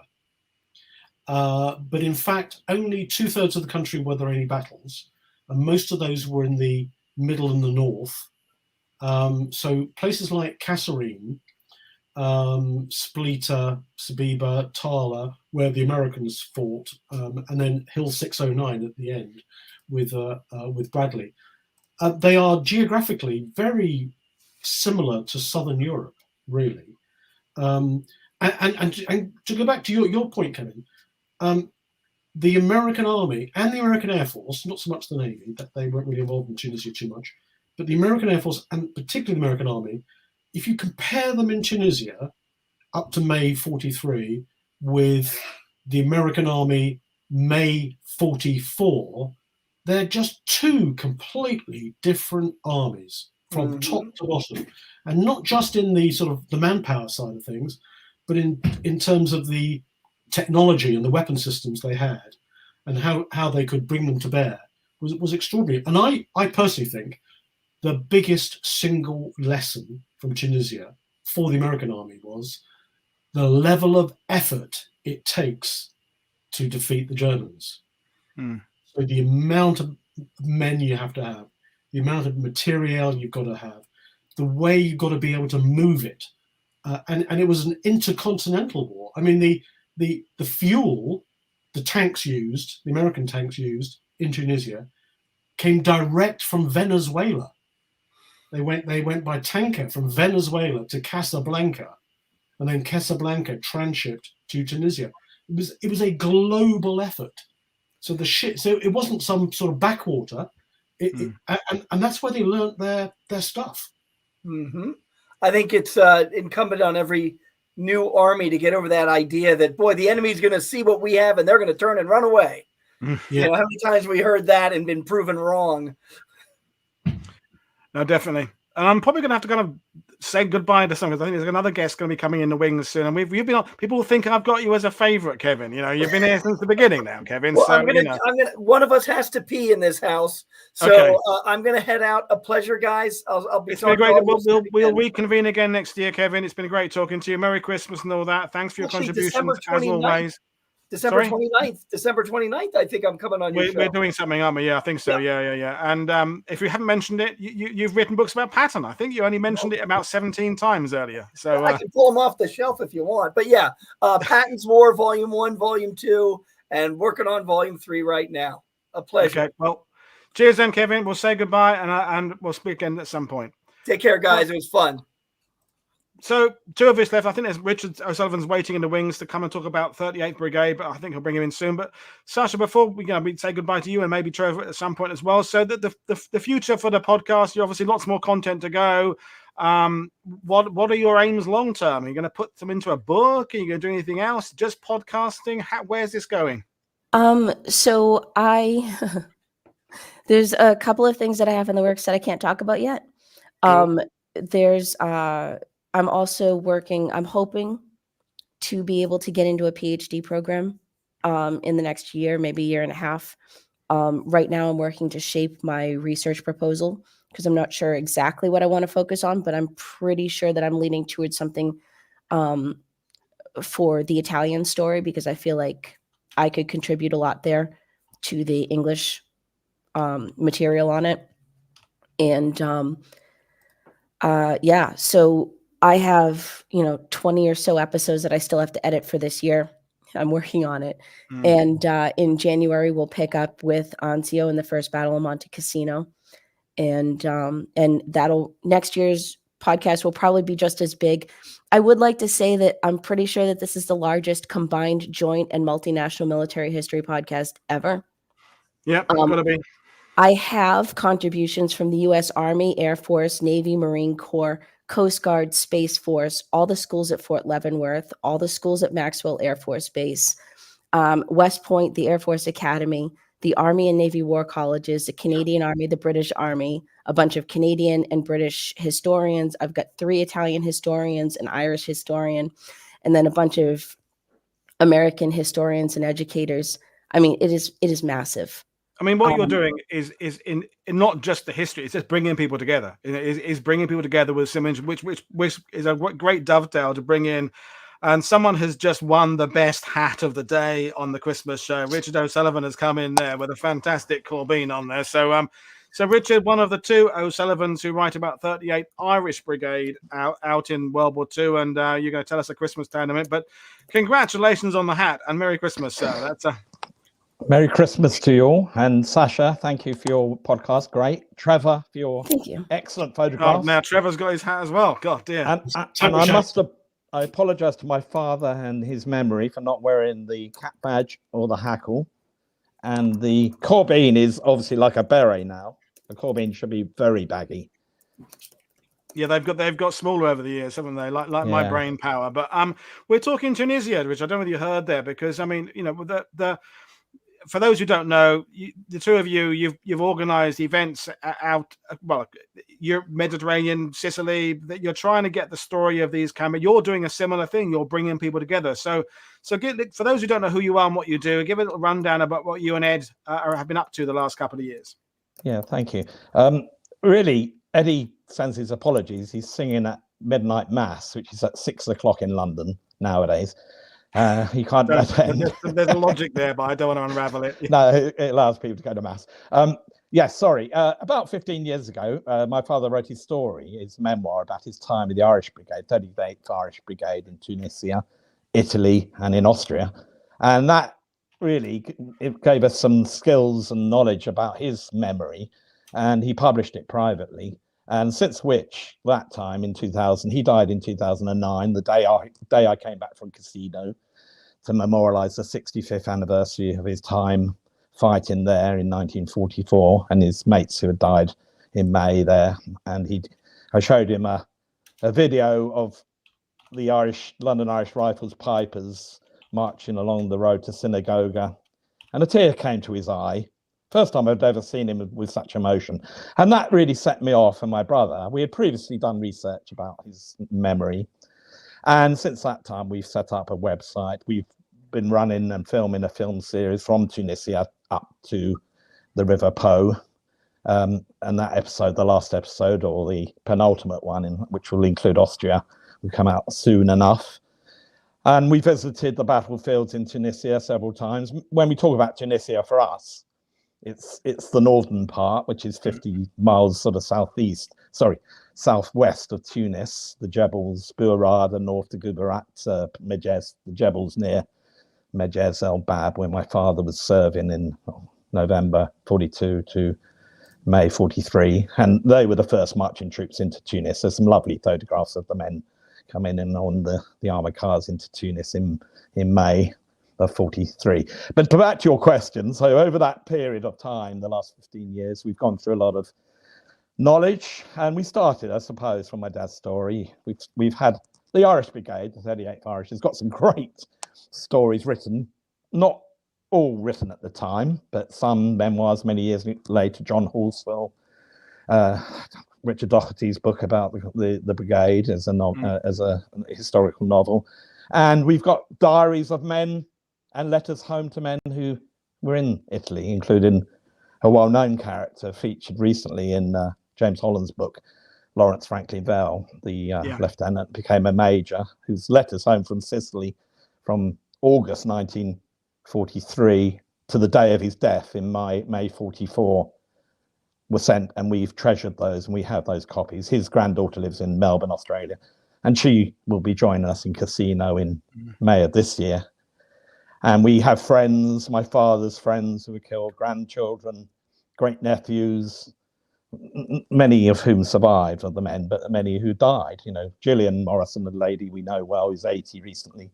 Her father was killed at the Sangro River, near the Sangro River on December the 2nd, 1943. She joined us in Sicily this year. She goes back out to the Sangro River every year.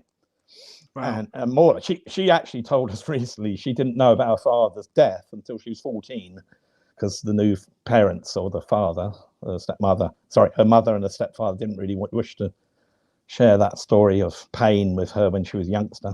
And she actually said to us recently, she said, well, all I wanted to know when she was told about her father's death and that he was buried in Italy was to go and tell her friends about it.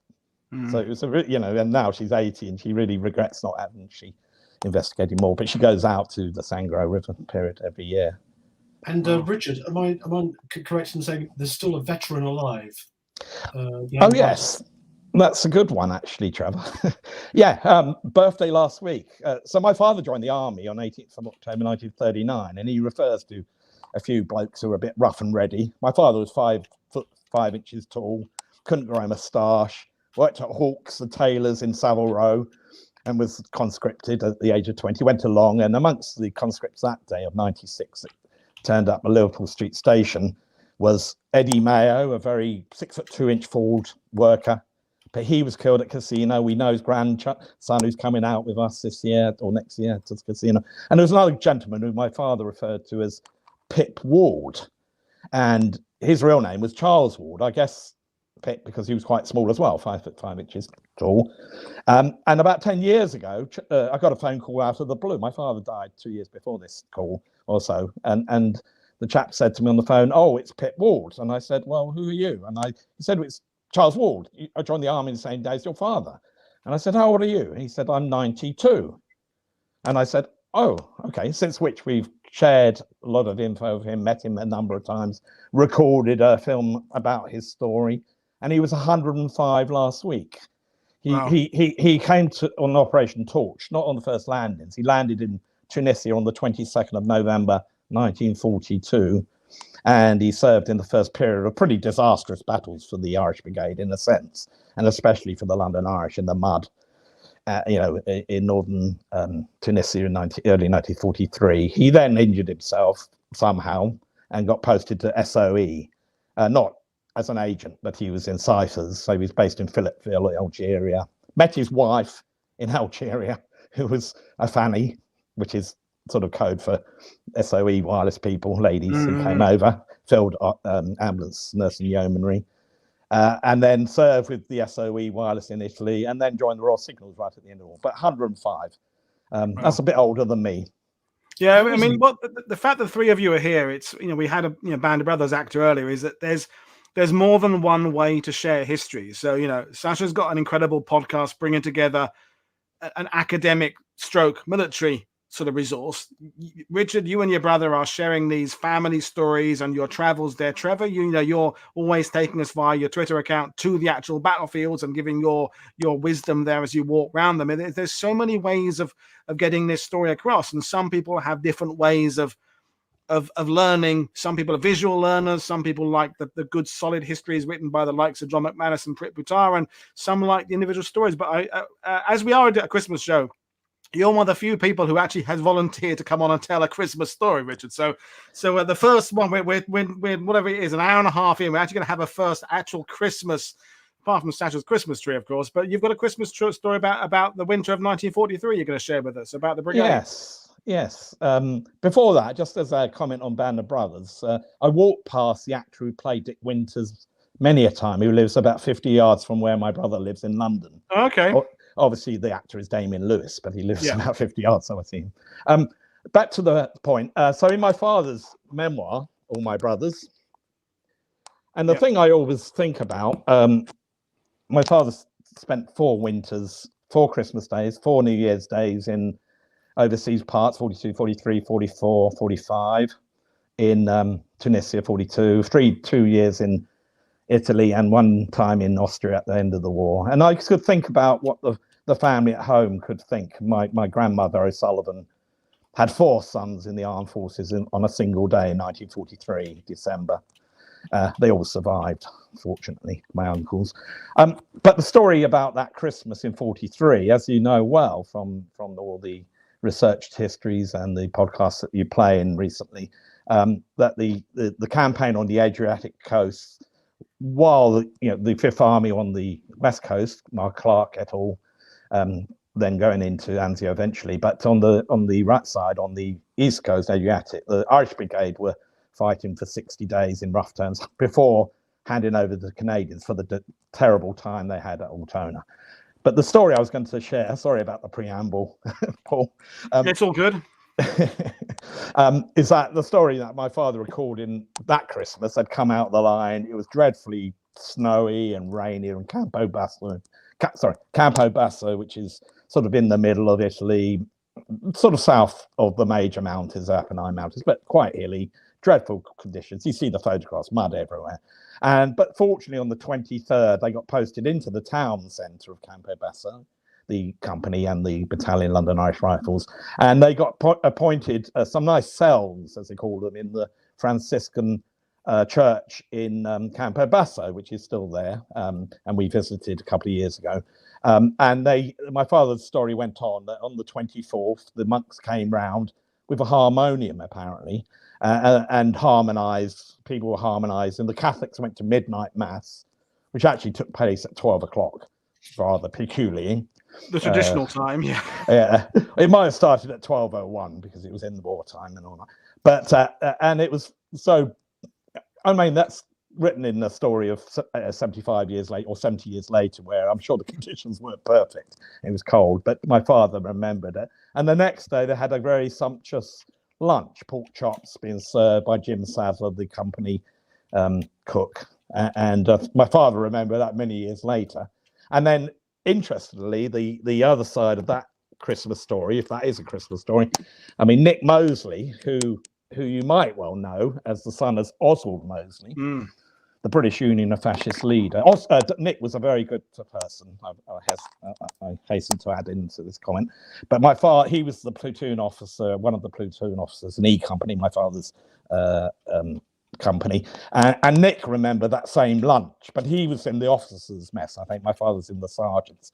And I think Nick refers to it as pork, turkey, a whole feast. So the officers probably got more than the sergeants, potentially. And Nick had just joined. He was a 20-year-old. People were calling him a greedy man because he was a bit gangly, a bit Etonish. I'm not an Eton College scholar myself, so there was obviously a bit of tension when he arrived. And Nick remembered they served whiskey, and everyone got drunk apart from him. So the day, so that's, what's that, 80 years ago tomorrow that they came together. 2 days later, of course, the 27th of December, they were back to the mountains, the avalanches. They went to Castel di Sangro, which is well known for having the heaviest snowfall just about in Peninsula Italy. And over that New Year, it was dreadfully awful. And some people died of hypothermia, some of the men. The Germans had skis, were able to come over and have raids. I'm going off Christmas now, so it just gives you an idea. The Christmas story was a good one, I think, for him. Yeah, I mean, my understanding is any break you could get, whether you're in the Pacific Islands somewhere or even a short 2 hours of trying to forget the war and just try and celebrate something else is important. But Sasha, I'm going to let you go in a minute. Before I do, I kind of just we've talked about what you're up to next year and the podcast. Is that any particular Christmas story you've got from any of your podcasts over the last year or so? Anything you want to share, or is that putting you on the spot there? I have a little.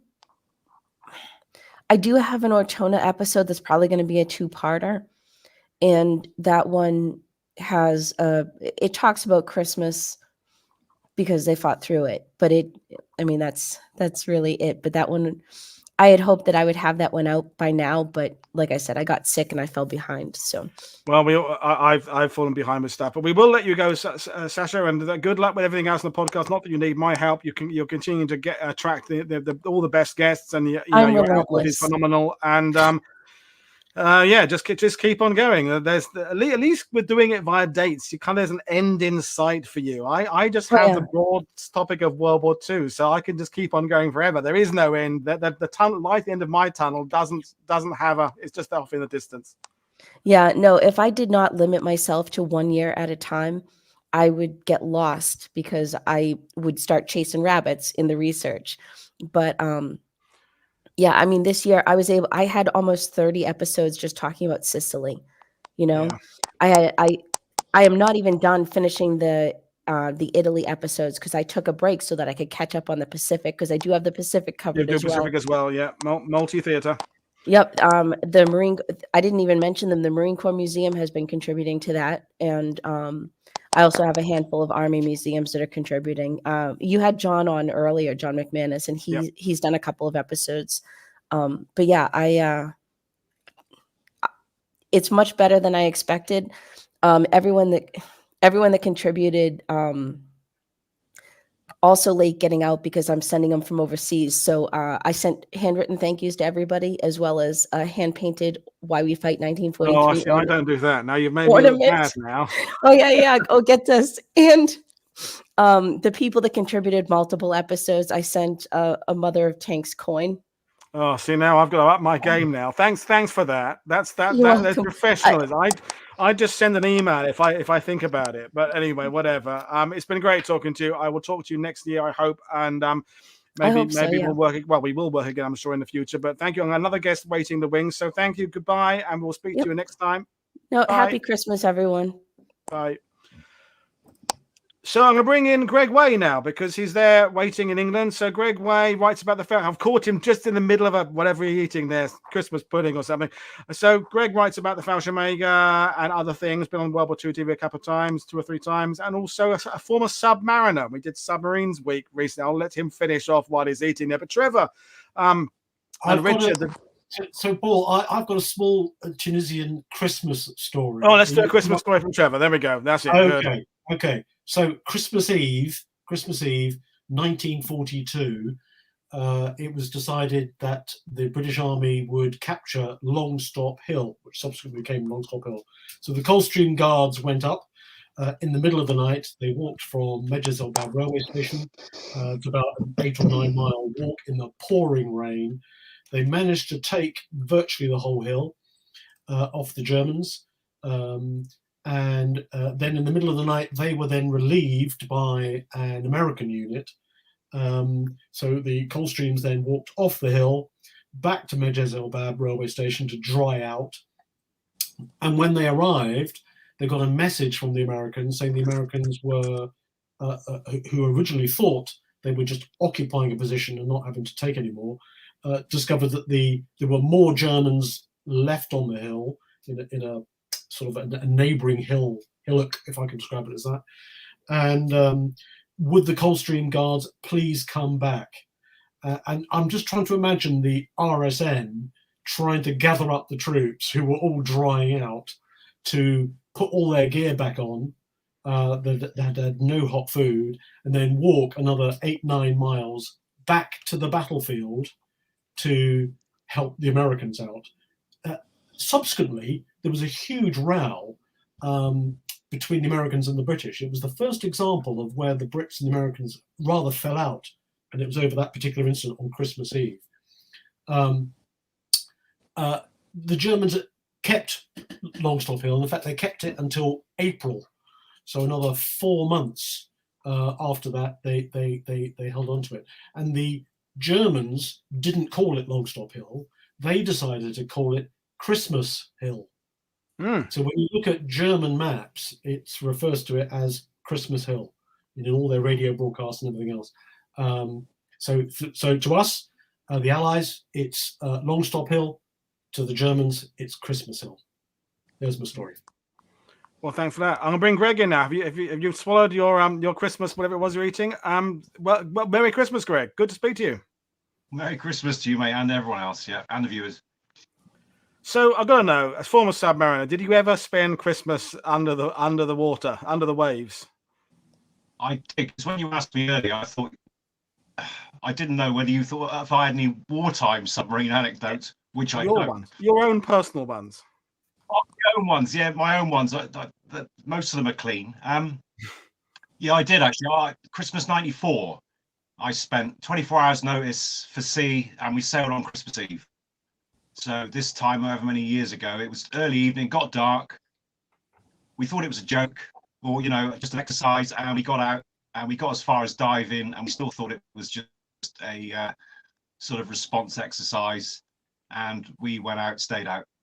So everyone's wives, families, kids thought we were coming home in the evening, and we didn't come back till January. So that's my depressing Christmas story from the submarine. Well, thanks, Mr. Buzzkill. We had a good little mood going now. Now you've spoiled it. But no, you haven't. No, thanks.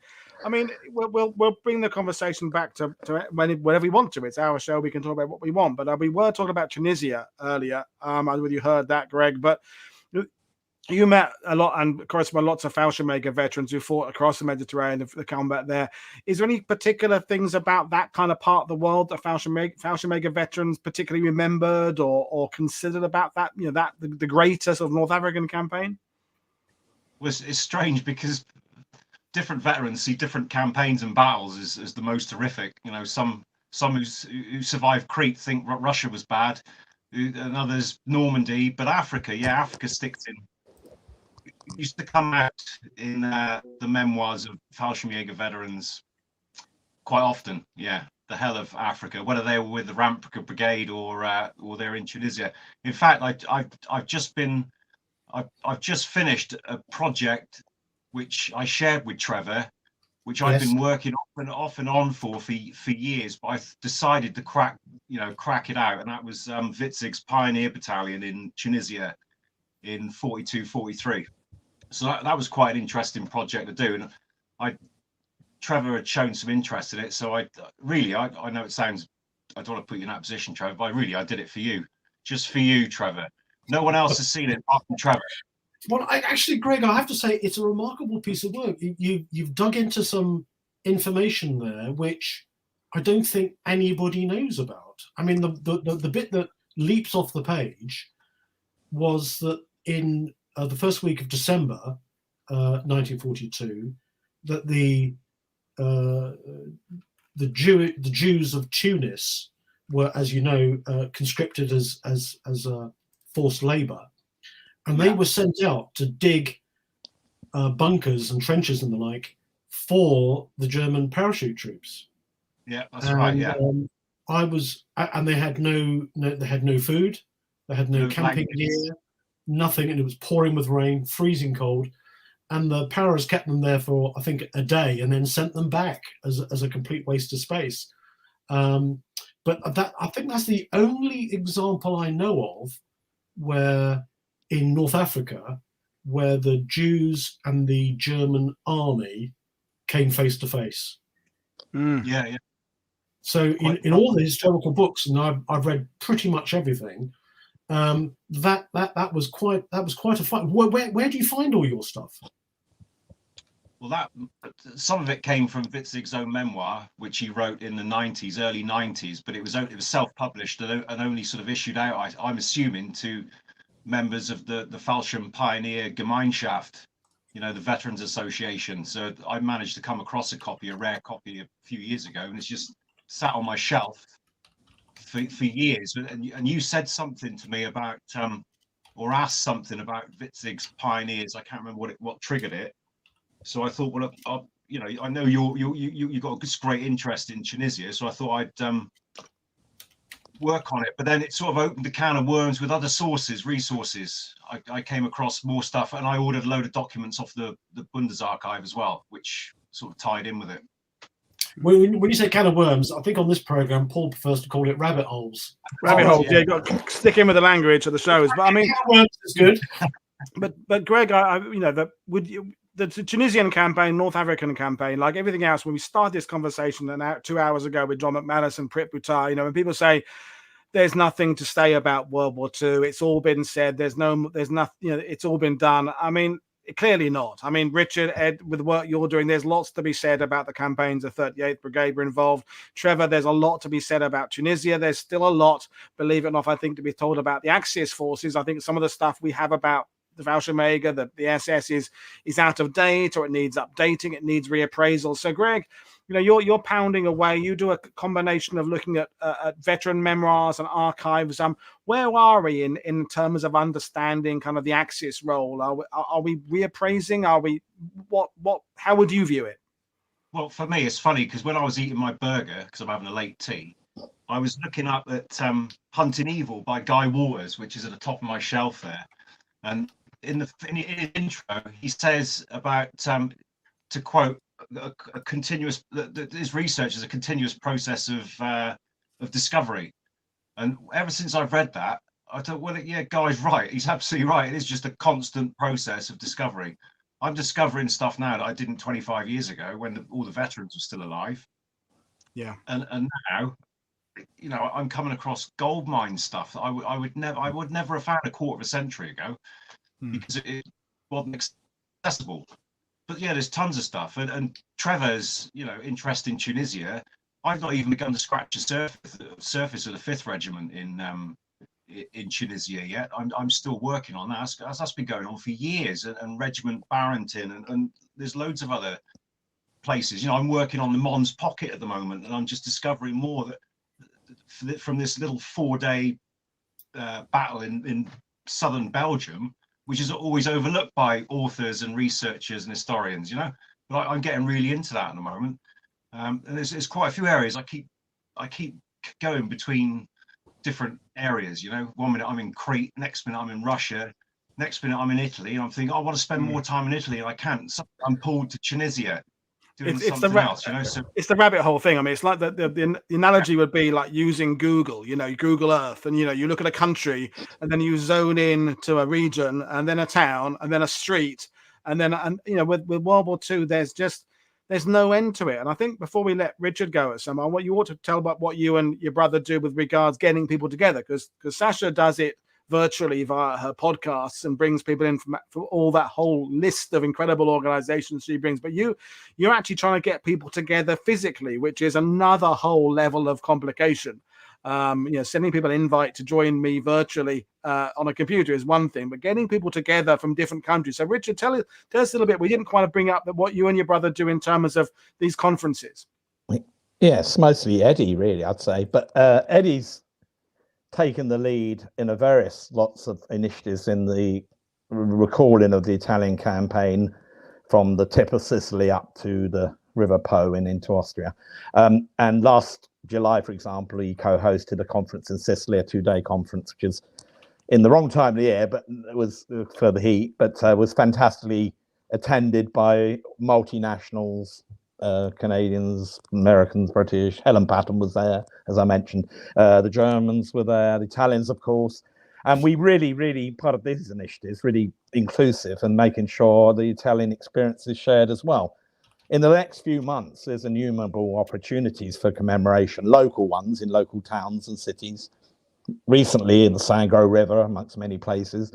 And then into the early part of next year, the anniversaries are innumerable, aren't there? The Garigliano crossing, Casino, the start of the fight in there, not always defined as Casino, but the Americans and the French coming up on the south. And then into the Anzio landings. There's commemorative events in January in Anzio, not our event.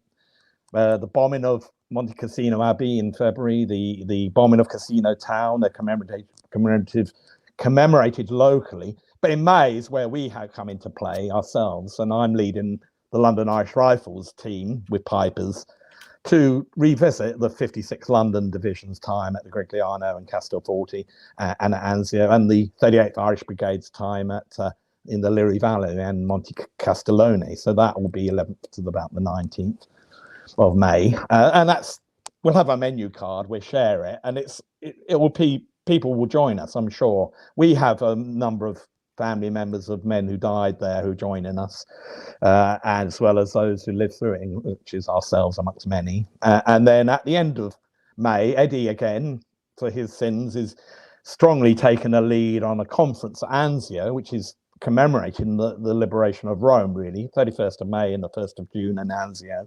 Details we will share.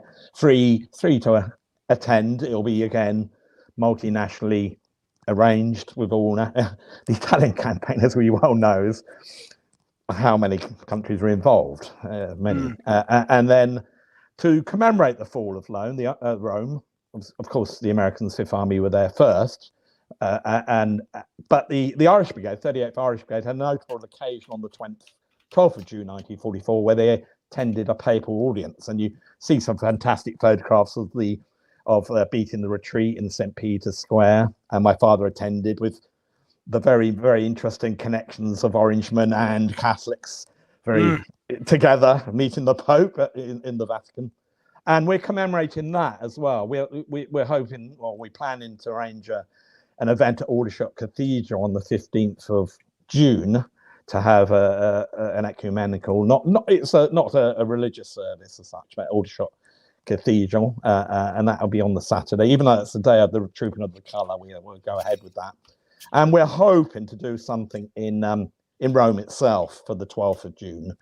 So watch this space, amongst many things. We're on Twitter and the irishbrigade.co.uk. And to end this monologue for me is we share a lot of information. My father's still with us, but he's not on this earth. But my brother is arranging every week. He does a podcast or a broadcast called This Week in the Italian Campaign, which you can access through YouTube. He tries to dissect the Italian weeklies history and then share a guest, very similar to yours, Paul, but yours is very good and Eddie's is very good as well. So they every week, This Week in the Italian Campaign, if you look out for it. And lastly, he says, before I get cut off for saying too much. Oh, I've just dropped it. Next year's project is to transcribe your great uncle Cyril's account, Cyril Rand. Oh, nice. Yeah, yeah. I've gone as far as putting it into a PDF, but I haven't got as far as scanning it because the copy I've got, it's so bad quality. The OCR stuff isn't reading it. I tried to do. I think I have to actually just read it, audio transcribe it. But if you do it for me, that'd be great. I know Stephen Fisher has used bits of it in his forthcoming Sword Beach book, and he's worked out this week onto it. This is an amazing thing. He's worked out exactly where the landing craft my great uncle was in, where it came ashore on Sword Beach, and it's actually very close to where my great uncle remembered, which is the good thing about archival research matching up with physical memory, which is good. Brilliant. So and just before you cut me off, Toby, just to clarify, Cyril Rand was in the 2nd Battalion Royal Ulster Rifles. He was in Normandy, and London Irish post-war. Yeah. Yes, indeed, he would have worn one of these in a better style than I wearing at this moment. Yeah, no, it's been great talking to you, Richard. I've got a couple of people waiting, fairly soon to come in there. So we'll say goodbye, Richard, and thank you for all the work you and your brother do. It's amazing work, and the link I put in the chat, but I'll put it in the description when I finish this later on. So thanks, Merry Christmas, Richard. Give a Merry Christmas to Ed as well, and we'll see you next time. Bye. Yes, indeed. Thanks, Paul, and all. Well. Trevor's still here, Greg. So then I think Grant is in the wings a minute, and I think Phil Blood is in the wings. But Trevor will kind of round things up with you. But where's your? You put all this stuff on Twitter about your visits there. Have you got a kind of a end goal in sight with this? Is there a book? Is there a project? I'm thinking of writing a book. People keep on telling me I should write a book. I mean, I've got a room here with sort of, I don't know, 30, 40 years worth of research. I ought to do something with it. So I think I am. One other thing I am involved in is the Tunisian Ministry of Tourism are encouraging tourists to get away from the beaches and go inland and spend some of their money in towns and villages that don't get to see tourists. And something that they are investigating, and I'm just saying it's investigating, no firm decisions yet, is to encourage battlefield tours to various battlefields around Tunisia. And they've seen what's happened in places like Normandy, Arnhem, some parts of Sicily, which is obviously very close by, Malta, where battlefield tours do bring in people who go to places that tourists wouldn't normally go. And they want to get a slice of that action, is the idea. The British Embassy are helping the Tunisian Ministry of Tourism and the Tunisian MOD, and indirectly I'm helping the British Embassy with some of the data, the places they should go, the sort of timeline of things. And one of the most recent recce's done by the Tunisian MOD was just 2 days ago. And the pilot program, if indeed it comes off, is going to be Takruna. And Takruna is very close to the tourist beaches. It's only about half an hour away from Enfida Airport, which is the main tourist airport. Very easy to get to. There's lots to see and do. There's the Commonwealth war graves there. There's the French war graves. There's the Italian fascist memorial. There's the Italian main army memorial. And there's the battlefield itself, which is pretty well contained. Spectacular hill. The New Zealanders, the people who fought there in the 8th Army, described it as a mini casino because it's a very prominent hill sticking out in the middle of the plain, and to get past it, you've got to attack it. It's one of those sort of places. So that's one of the main projects I'm going to be working on next year. Brilliant stuff. Well, we'll say goodbye because we've got Philip Blood in the wings there. So, Trevor, Merry Christmas. Thank you for jumping on. It's been really good talking to you. Nice to see you. And Greg, thanks. Great to see you again. Yeah, and you, mate. Cheers, guys. Brilliant. Cheers. So, Dr. Phil Blood is in the house. So, Merry Evening, Christmas. guys. Evening, everyone. Yeah, hi, Phil.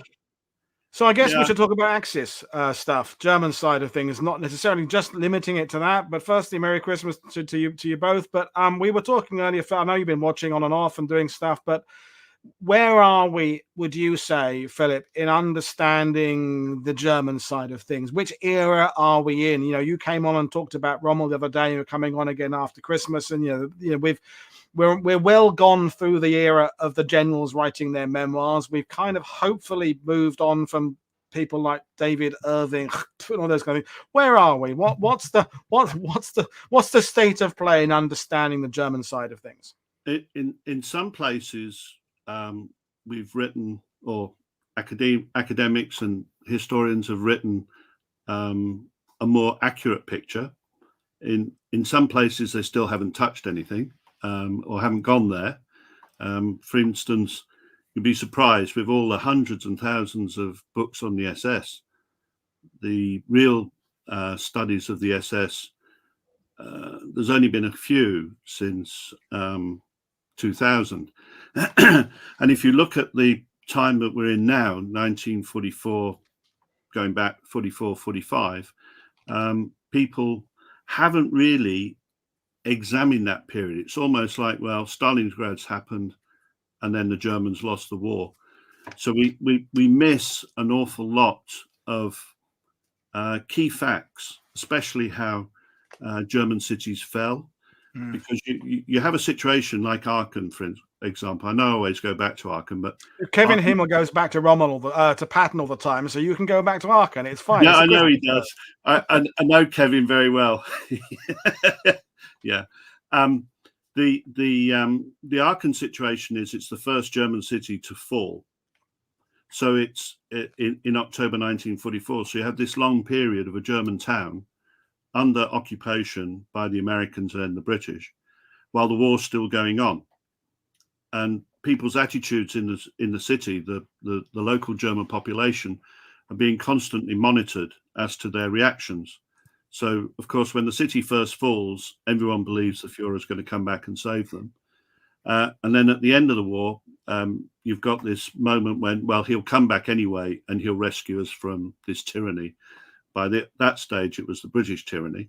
And then round about 1947, you get the British saying, look, we're really fed up with these people. They're pretending not to be Nazis, but really underneath, they really are deep down Nazis.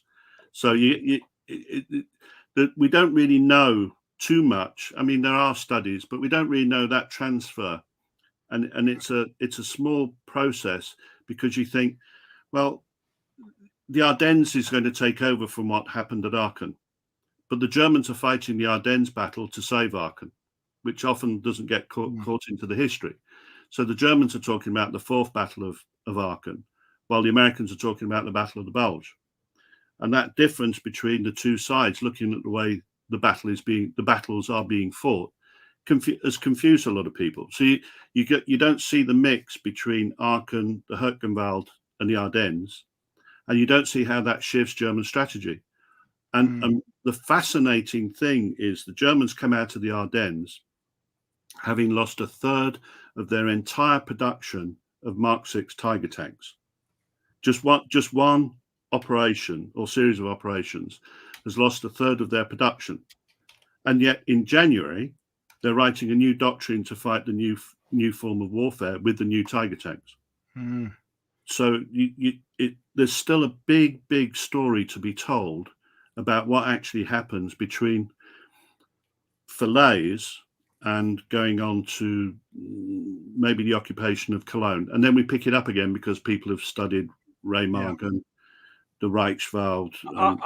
I would say that we're a little bit burdened with people still writing about Axis stuff, unit history based. It's always what this division was doing from their formation to the end, rather than campaign based. Whereas I mean that's a sweeping generalization I'm making there about the American British being campaign based, because there are divisional histories as well. But I'm rambling now. While I'm rambling, I'm going to bring in, we've got a space there. We've got a space for a fourth guest, and so I think it'll be the last one. So I'm going to bring in Lucy Betteridge-Dyson, who's got the Christmas tree game. What is it? Sasha and Lucy, the only ones who've actually got a Christmas tree in the background. It's the women have outdone us men. We've kind of gone for a hat game a bit, but they're the only ones with actual Christmas trees in the background. I mean, there you are. What can you say? But good evening, Lucy. Merry Christmas to you.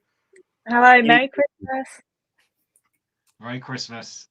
So before I bring Lucy in, Greg, what's it like writing about German units, do you get kind of lumped into the kind of people who write about German units? Because believe me, as the host of World War II TV, I get a lot of people contacting me who've written books about the SS, and there's lots of black and silver and runes and stuff on the covers, and and it's like, you know, I'm thinking, is this a celebration or is it a study? And some of them, it's so. How do you feel? I mean, okay, you've served in the Royal Navy, blah blah blah, and you're not a prolific. You're not thrusting out 20 books a year. But do you have a problem being considered kind of an Axis writer?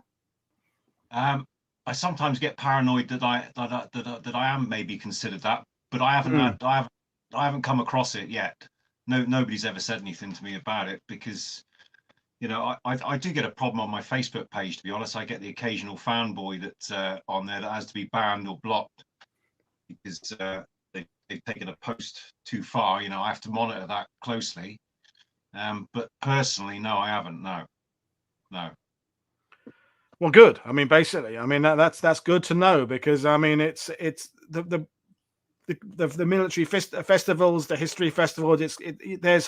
There's perspectives of people who write and talk about the German stuff, and I'll bring Lucy in. We've got a fifth guest there, Philip's in the room as well. I'll bring him in, and then we'll round this all off. And Philip's been on World War II TV two times now. Philip, I can't remember, you've done Walcheren and you did whichever 8th Air Force unit it was.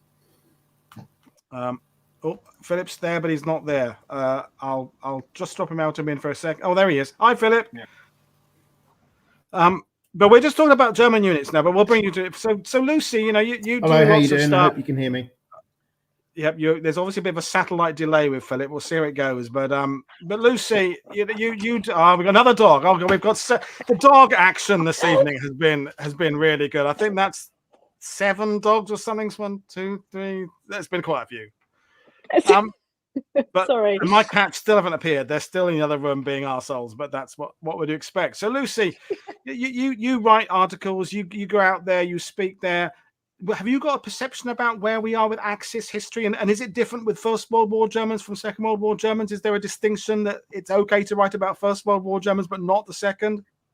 Yeah, I definitely think there's a difference in how that's perceived. I think there's still, you know, certainly there is still, from my kind of understanding and what I've seen, certainly over the last few years, there is still a sect of people who seem to glamorize things. You know, I'm not going to shy away from that. That's how it seems to me. And I'm no expert on sort of Axis forces, but that's how it comes across from somebody who is witnessing things. And by no means is it the majority, but it only takes a couple of people, you know, to kind of do that. And then you get all the wrong types of people who kind of dive into it, don't you? And yeah. You know, I know we've spoken before, Woody, about sort of reenactors and things like that, and there's a good way to do it and a bad way to do it, and I think that's true of everything. I just think there has to be, you know, extra kind of attention paid when you're writing about the Axis forces, and you know, obviously we know many people doing incredible work, and so it's not to kind of say any negative things towards those people, but I don't know how you separate the kind of fanboys. Do you know what I mean? It's that kind of like, and we've all come across them, I'm sure. I think from my point of view, it's like we can see when it's a bit dodgy and we can see when it's fine, but there's an area in the middle where I'm not quite sure where it changes. You know, that yeah, like I say, the books I get talked about where it's 15,000 different photos of Panzer wrecks with lots of black, and you know, I'm just not interested. I'm not interested in that. But Philip, you're the only one here who actually lives in Germany, so you're dealing with German historians, German academics. Is there a perception there amongst your circle about the kind of people who write about World War II history from the German point of view? Do you kind of keep out of it? What's your stance on that? I think German academics tend not to want to deal with German units, and so when you see these books that do turn up about German units, like the 116th Panzer Division, which I think was forwarded by Guderian's son, it wasn't very popular in Germany, but it was incredibly popular in America when it was translated. I think what actually happens is a lot of books that written in German go to America and Britain, and and we don't see them here. If I go to a German bookshop, as I did on Friday when I was looking for Bettina's present, there was one book, and it was absolutely nothing to do with the kind of histories that you would expect military history about. It was a social history. And just so you know, the subject I'm talking about with you next week, actually comes from a manuscript I wrote originally for Richard Holmes, and he asked me not to publish it. And that was because it was about the 1st SS Panzer Division, which of course is Hitler's bodyguard. And it wasn't the fact that it wasn't the kind of history that's in those books. It was the fact that he thought it would be a bad idea for my academic development. So I dropped the entire manuscript, which is a bit painful when it was so as big as it as it turned out. But I feel better for not having published it.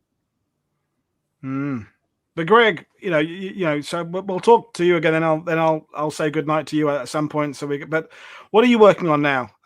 You still more World War II content coming out? Sorry, is that me, Paul? Yeah, you, Greg. Yes, tons. I've been working on a project for 3 years with 3 other guys, one of who lives in Crete. We're researching the Air Ministry Experimental Station 252 in Zamadakori in Western Crete. And from that, some stories directly connected to it. And we're hoping to do a presentation in Hanya, in the capital, hopefully this year, perhaps, for tourists and visitors. Because like Trevor, we're trying to get this whole tourist thing, get it going in Crete, because there's hardly anything there at the moment, and there's opportunities for the government to make money on it, but it's a very stubborn, very slow process, and we think that if we start with AMES 252 and then move on, we might get somewhere. So we're sort of presenting evidence, if you like, of just one small micro history in Western Crete, and go from there. Well, we'll say good luck with that, and we'll bring you back on the channel at some point in the future. And I will say thank you very much for joining us, and Merry Christmas. Sorry to catch you in the middle of a hamburger early, and but we'll say see you again next year, and I'll talk to Philip, because he's been sitting there without any Billy no mate, because I haven't brought him into the conversation yet, but I'll bring him in right now. So Greg, speak to you next year, and thanks for joining us. Bye. Thank you. Christmas, Cheers, George. Greg. Cheers, Phil. So Philip, well, welcome, and you've been on the channel before a couple of times. So how do you consider yourself as a historian? You do Royal Engineers stuff, you do 8th Air Force stuff. Do you give yourself a label? Yeah, so I'm no, it's probably, I don't want to say generalist, but certainly between the Royal Engineers and then 8th Air Force and Bomber Command as well, and then with my links to New Zealand, I go into that as well. So it gives me quite a broad brush. Certainly on the Bomber Command side of things, you've met my sister, and she's just a thesis that she's doing on the psychological aspect of the campaign. So yeah, it's which you can then bring together. I'm really interested in what you're saying just before about Italy. I took a group out there earlier this year, and there are so many strands you can bring together with you read book on it, and there's so many strands you can bring in, and it's great to have a broad background that you bring in, because they certainly, when you're taking the young soldiers around there, they appreciate learning stuff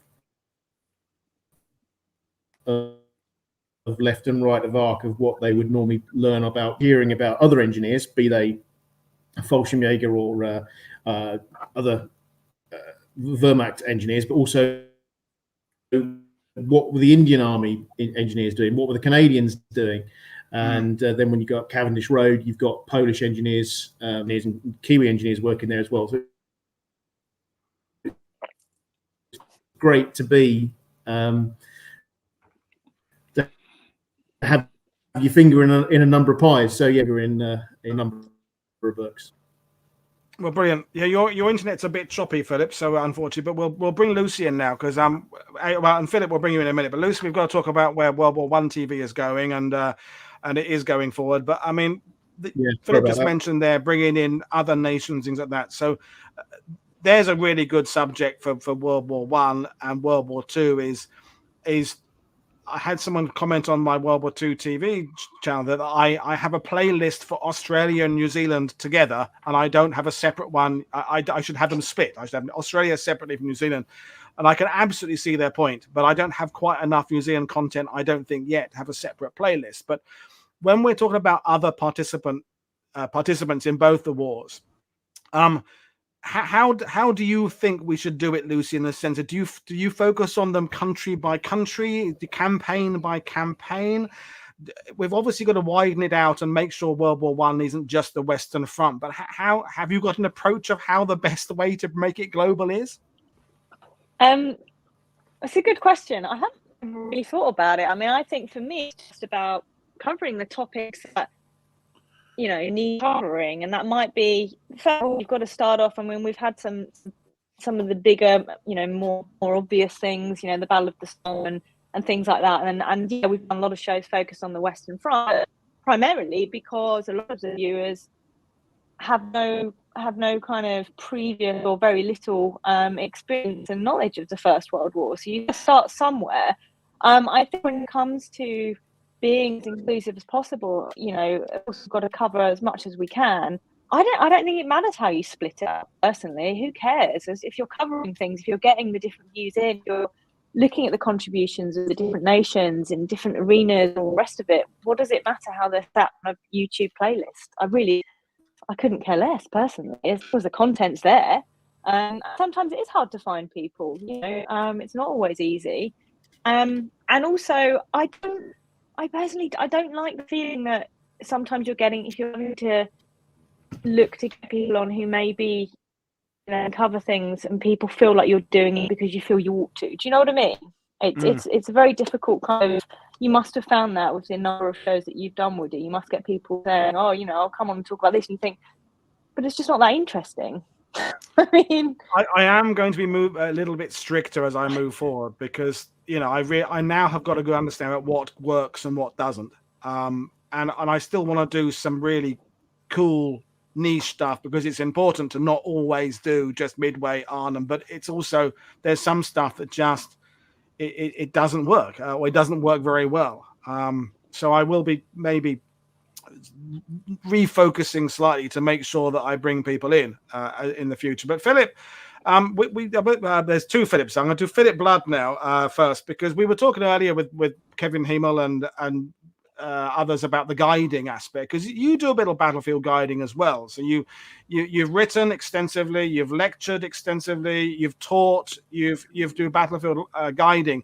Do you have a different approach to it? If you're doing, obviously when you're taking people like me and Colin out, you have to lower your standards to get involved in all the fart humor. But when you're with a group of more professional people, do you approach battlefield guiding with a different metaphorical hat on, or is it all just sharing history?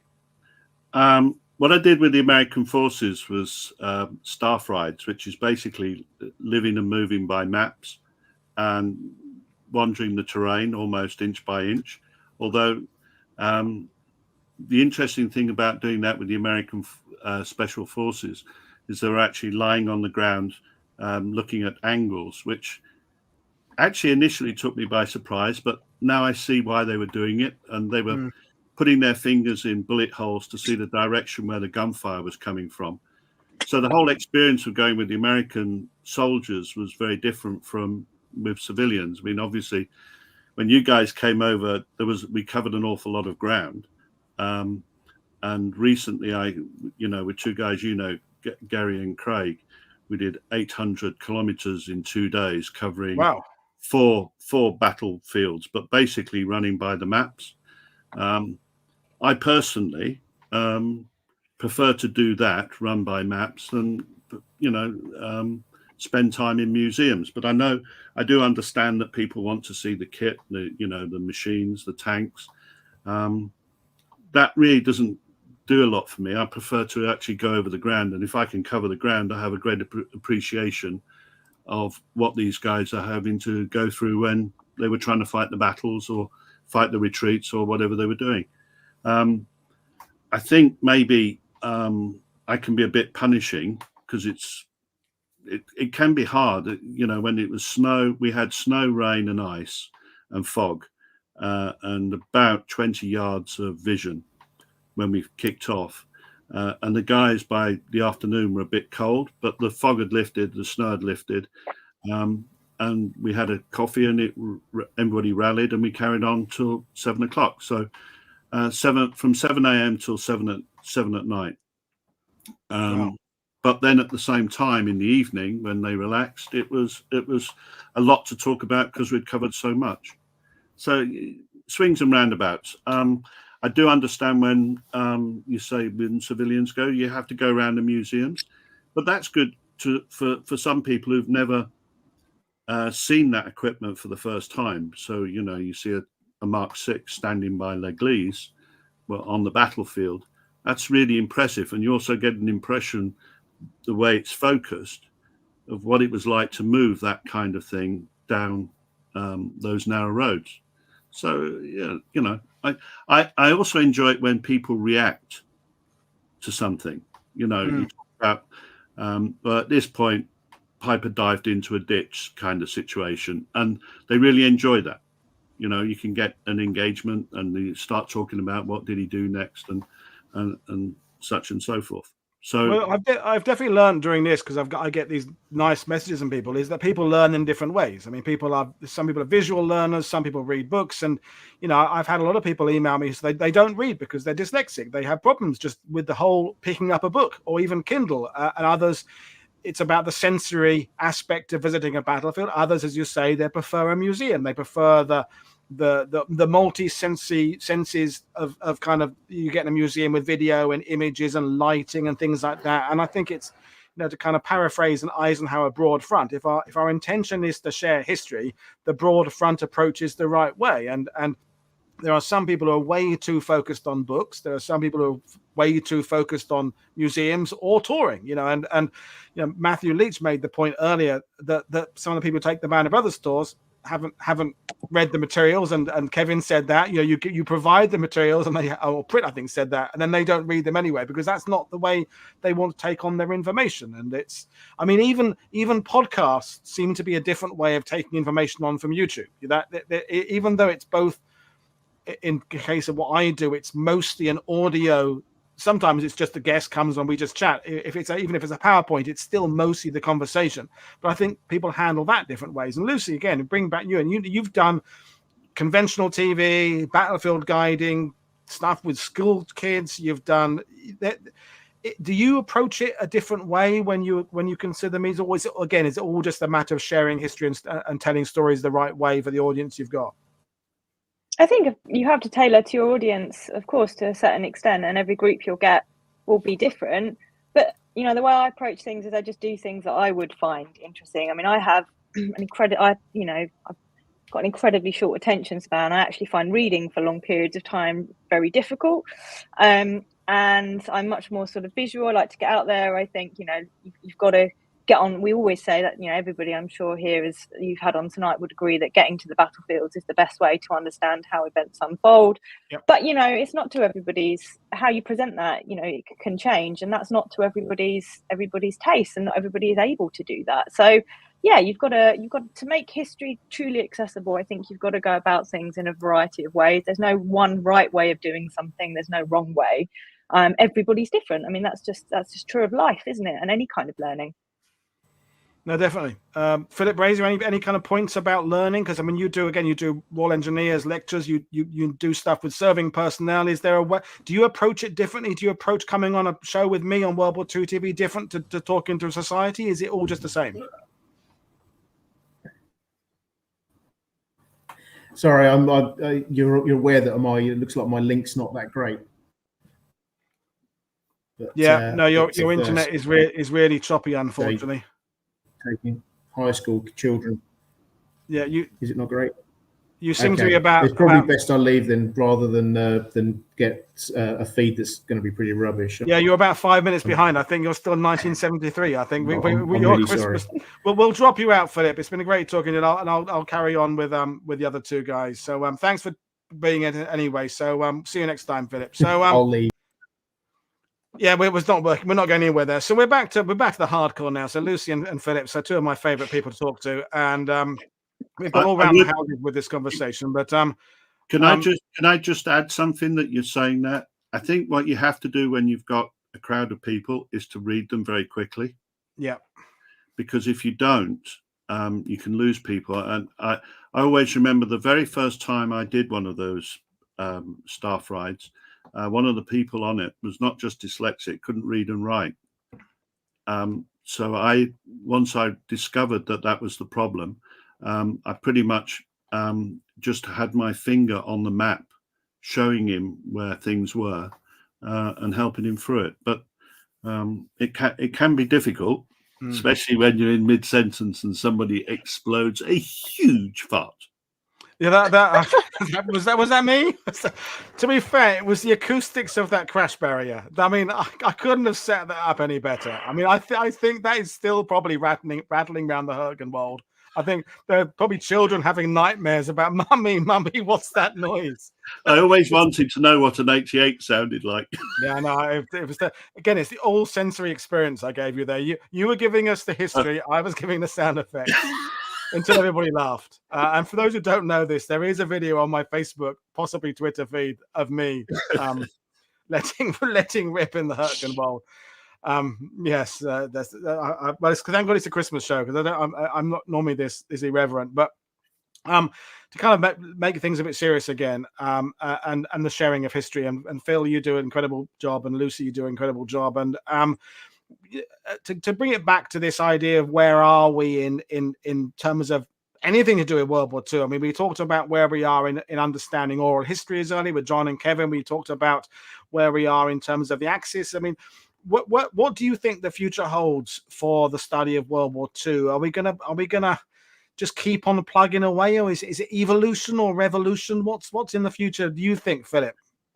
I think we've got two things. We've got huge strengths and opportunities out there to learn and to keep continually developing the history. But I think there's a huge threat, and that comes from social media and artificial intelligence, writing content and then regurgitating that content and developing it as books and as actual.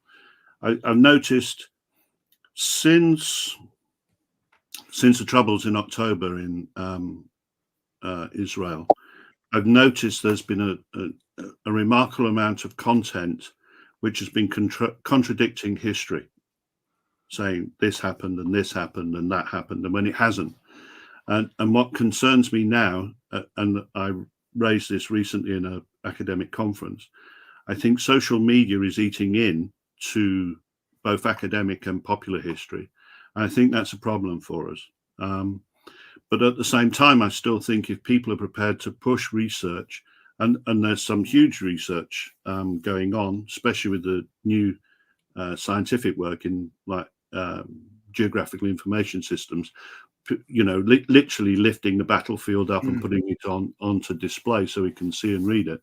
And I have done that, some of that myself with Birds of Prey, following in the footsteps of German soldiers, and that kind of science that is now coming to the next phase, where it's being linked with a different form of artificial intelligence, which is actually interpreting what that evidence is telling us and coming up with some most dynamic results. So I see strengths and opportunities on one side, but I see these threats and weaknesses which greatly concern me. That's a very good point. I'll bring Lucy in. I mean, I think anyone who's gone through the academic process to become a historian, there's now decades of understanding of what it takes to understand how to use archives, how to use research, how to use this, and the various courses that people come on to this channel teach on and have learnt on, have got that base, but we haven't got that yet the understanding of how to use social media and how to discern what's real and false. And the fact that the flat earthers and that kind of people, we kind of joke about these people.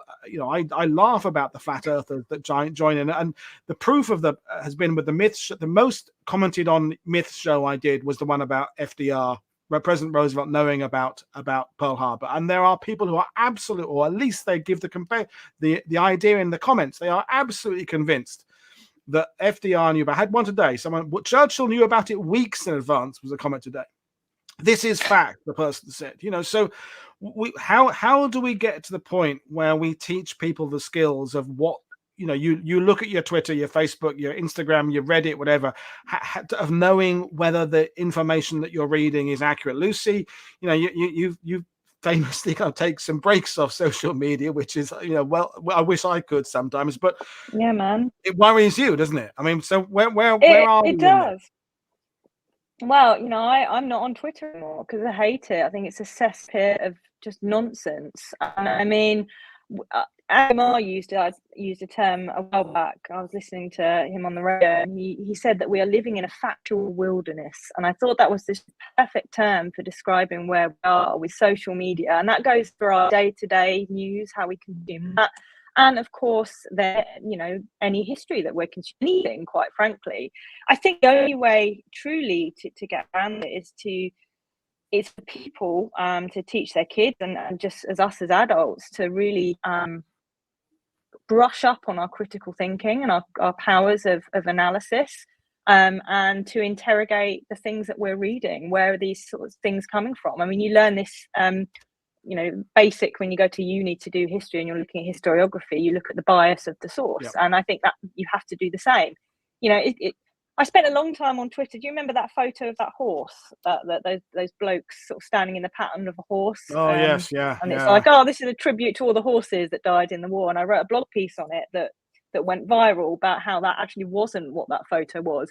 Every sodding year it comes round, and every sodding year the caption is, it's always, oh, this is a tribute. You can't beat it. You cannot beat it.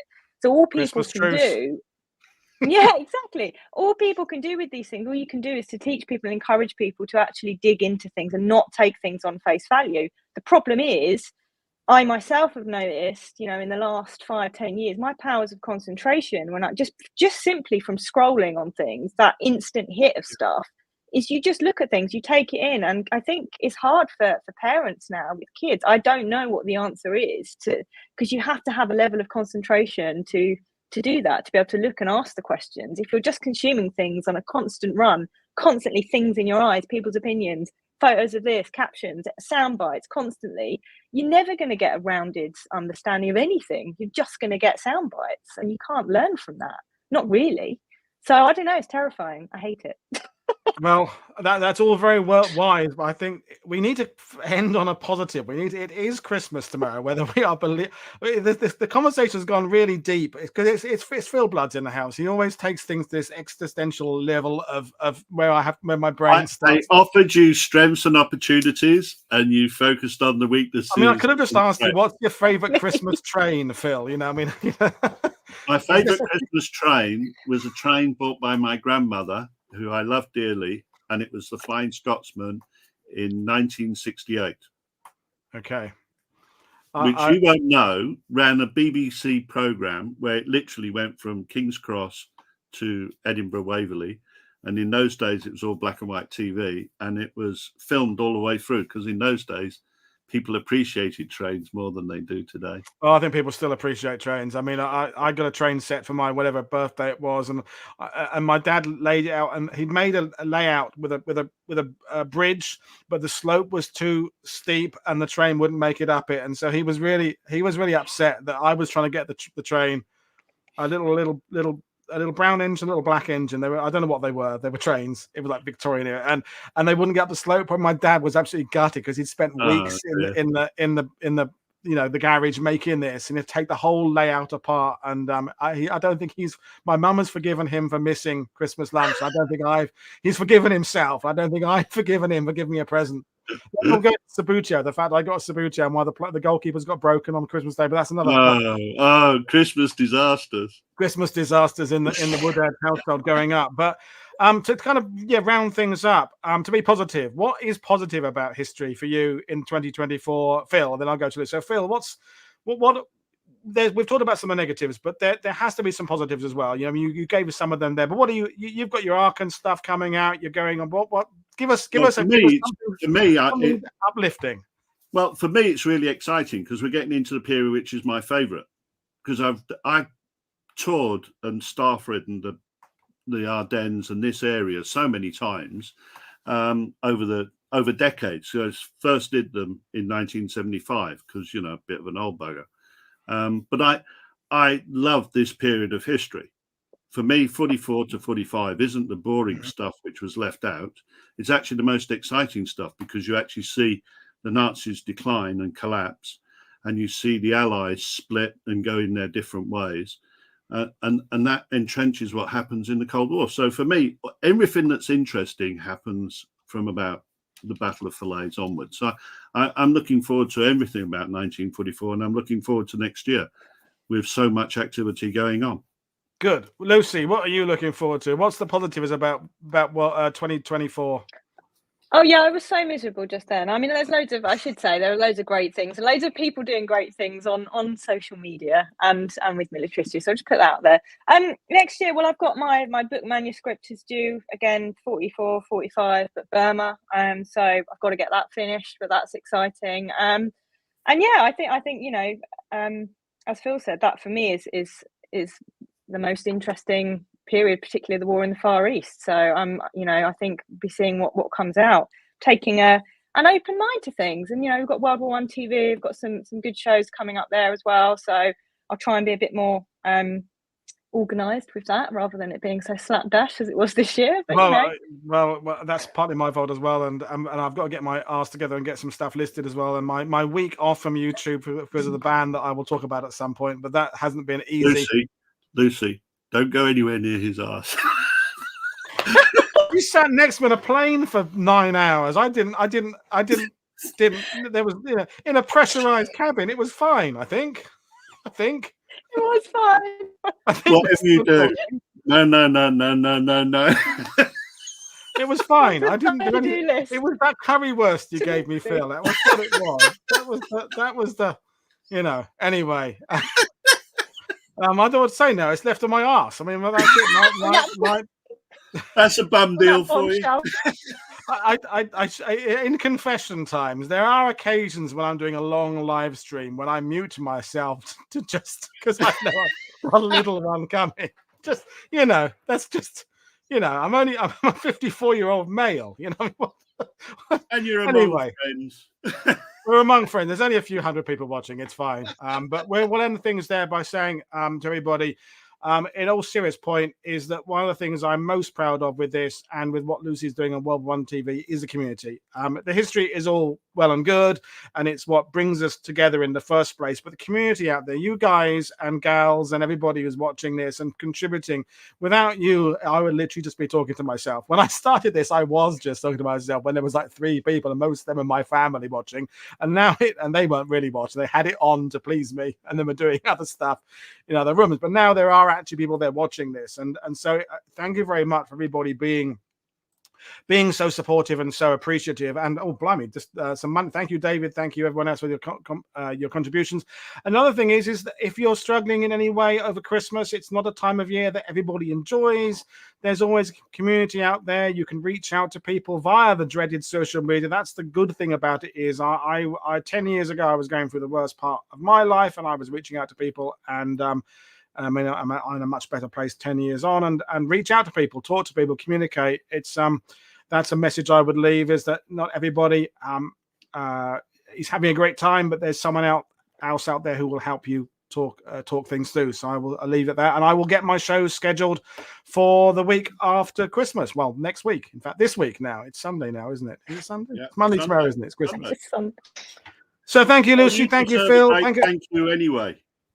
You deserve a great thank you anyway from all of us. So, you know, have a good Christmas, Woody. Well, it keeps off the streets. I'm here on my own. I'm just saying, Mag's the other side of France. I've got 2 cats in there who don't give a shit. So I might as well talk to you guys. But thank you, everybody, for my guests. Thank you, everybody, for listening. Thank you, Phil, for your friendship. Lucy, for your friendship. This is Paul Woodadge for World War II TV saying Merry Christmas, season's greetings, whatever appropriate term you want. I will share it with you, and I will see you all again very soon. Cheers, everybody. Bye. Bye.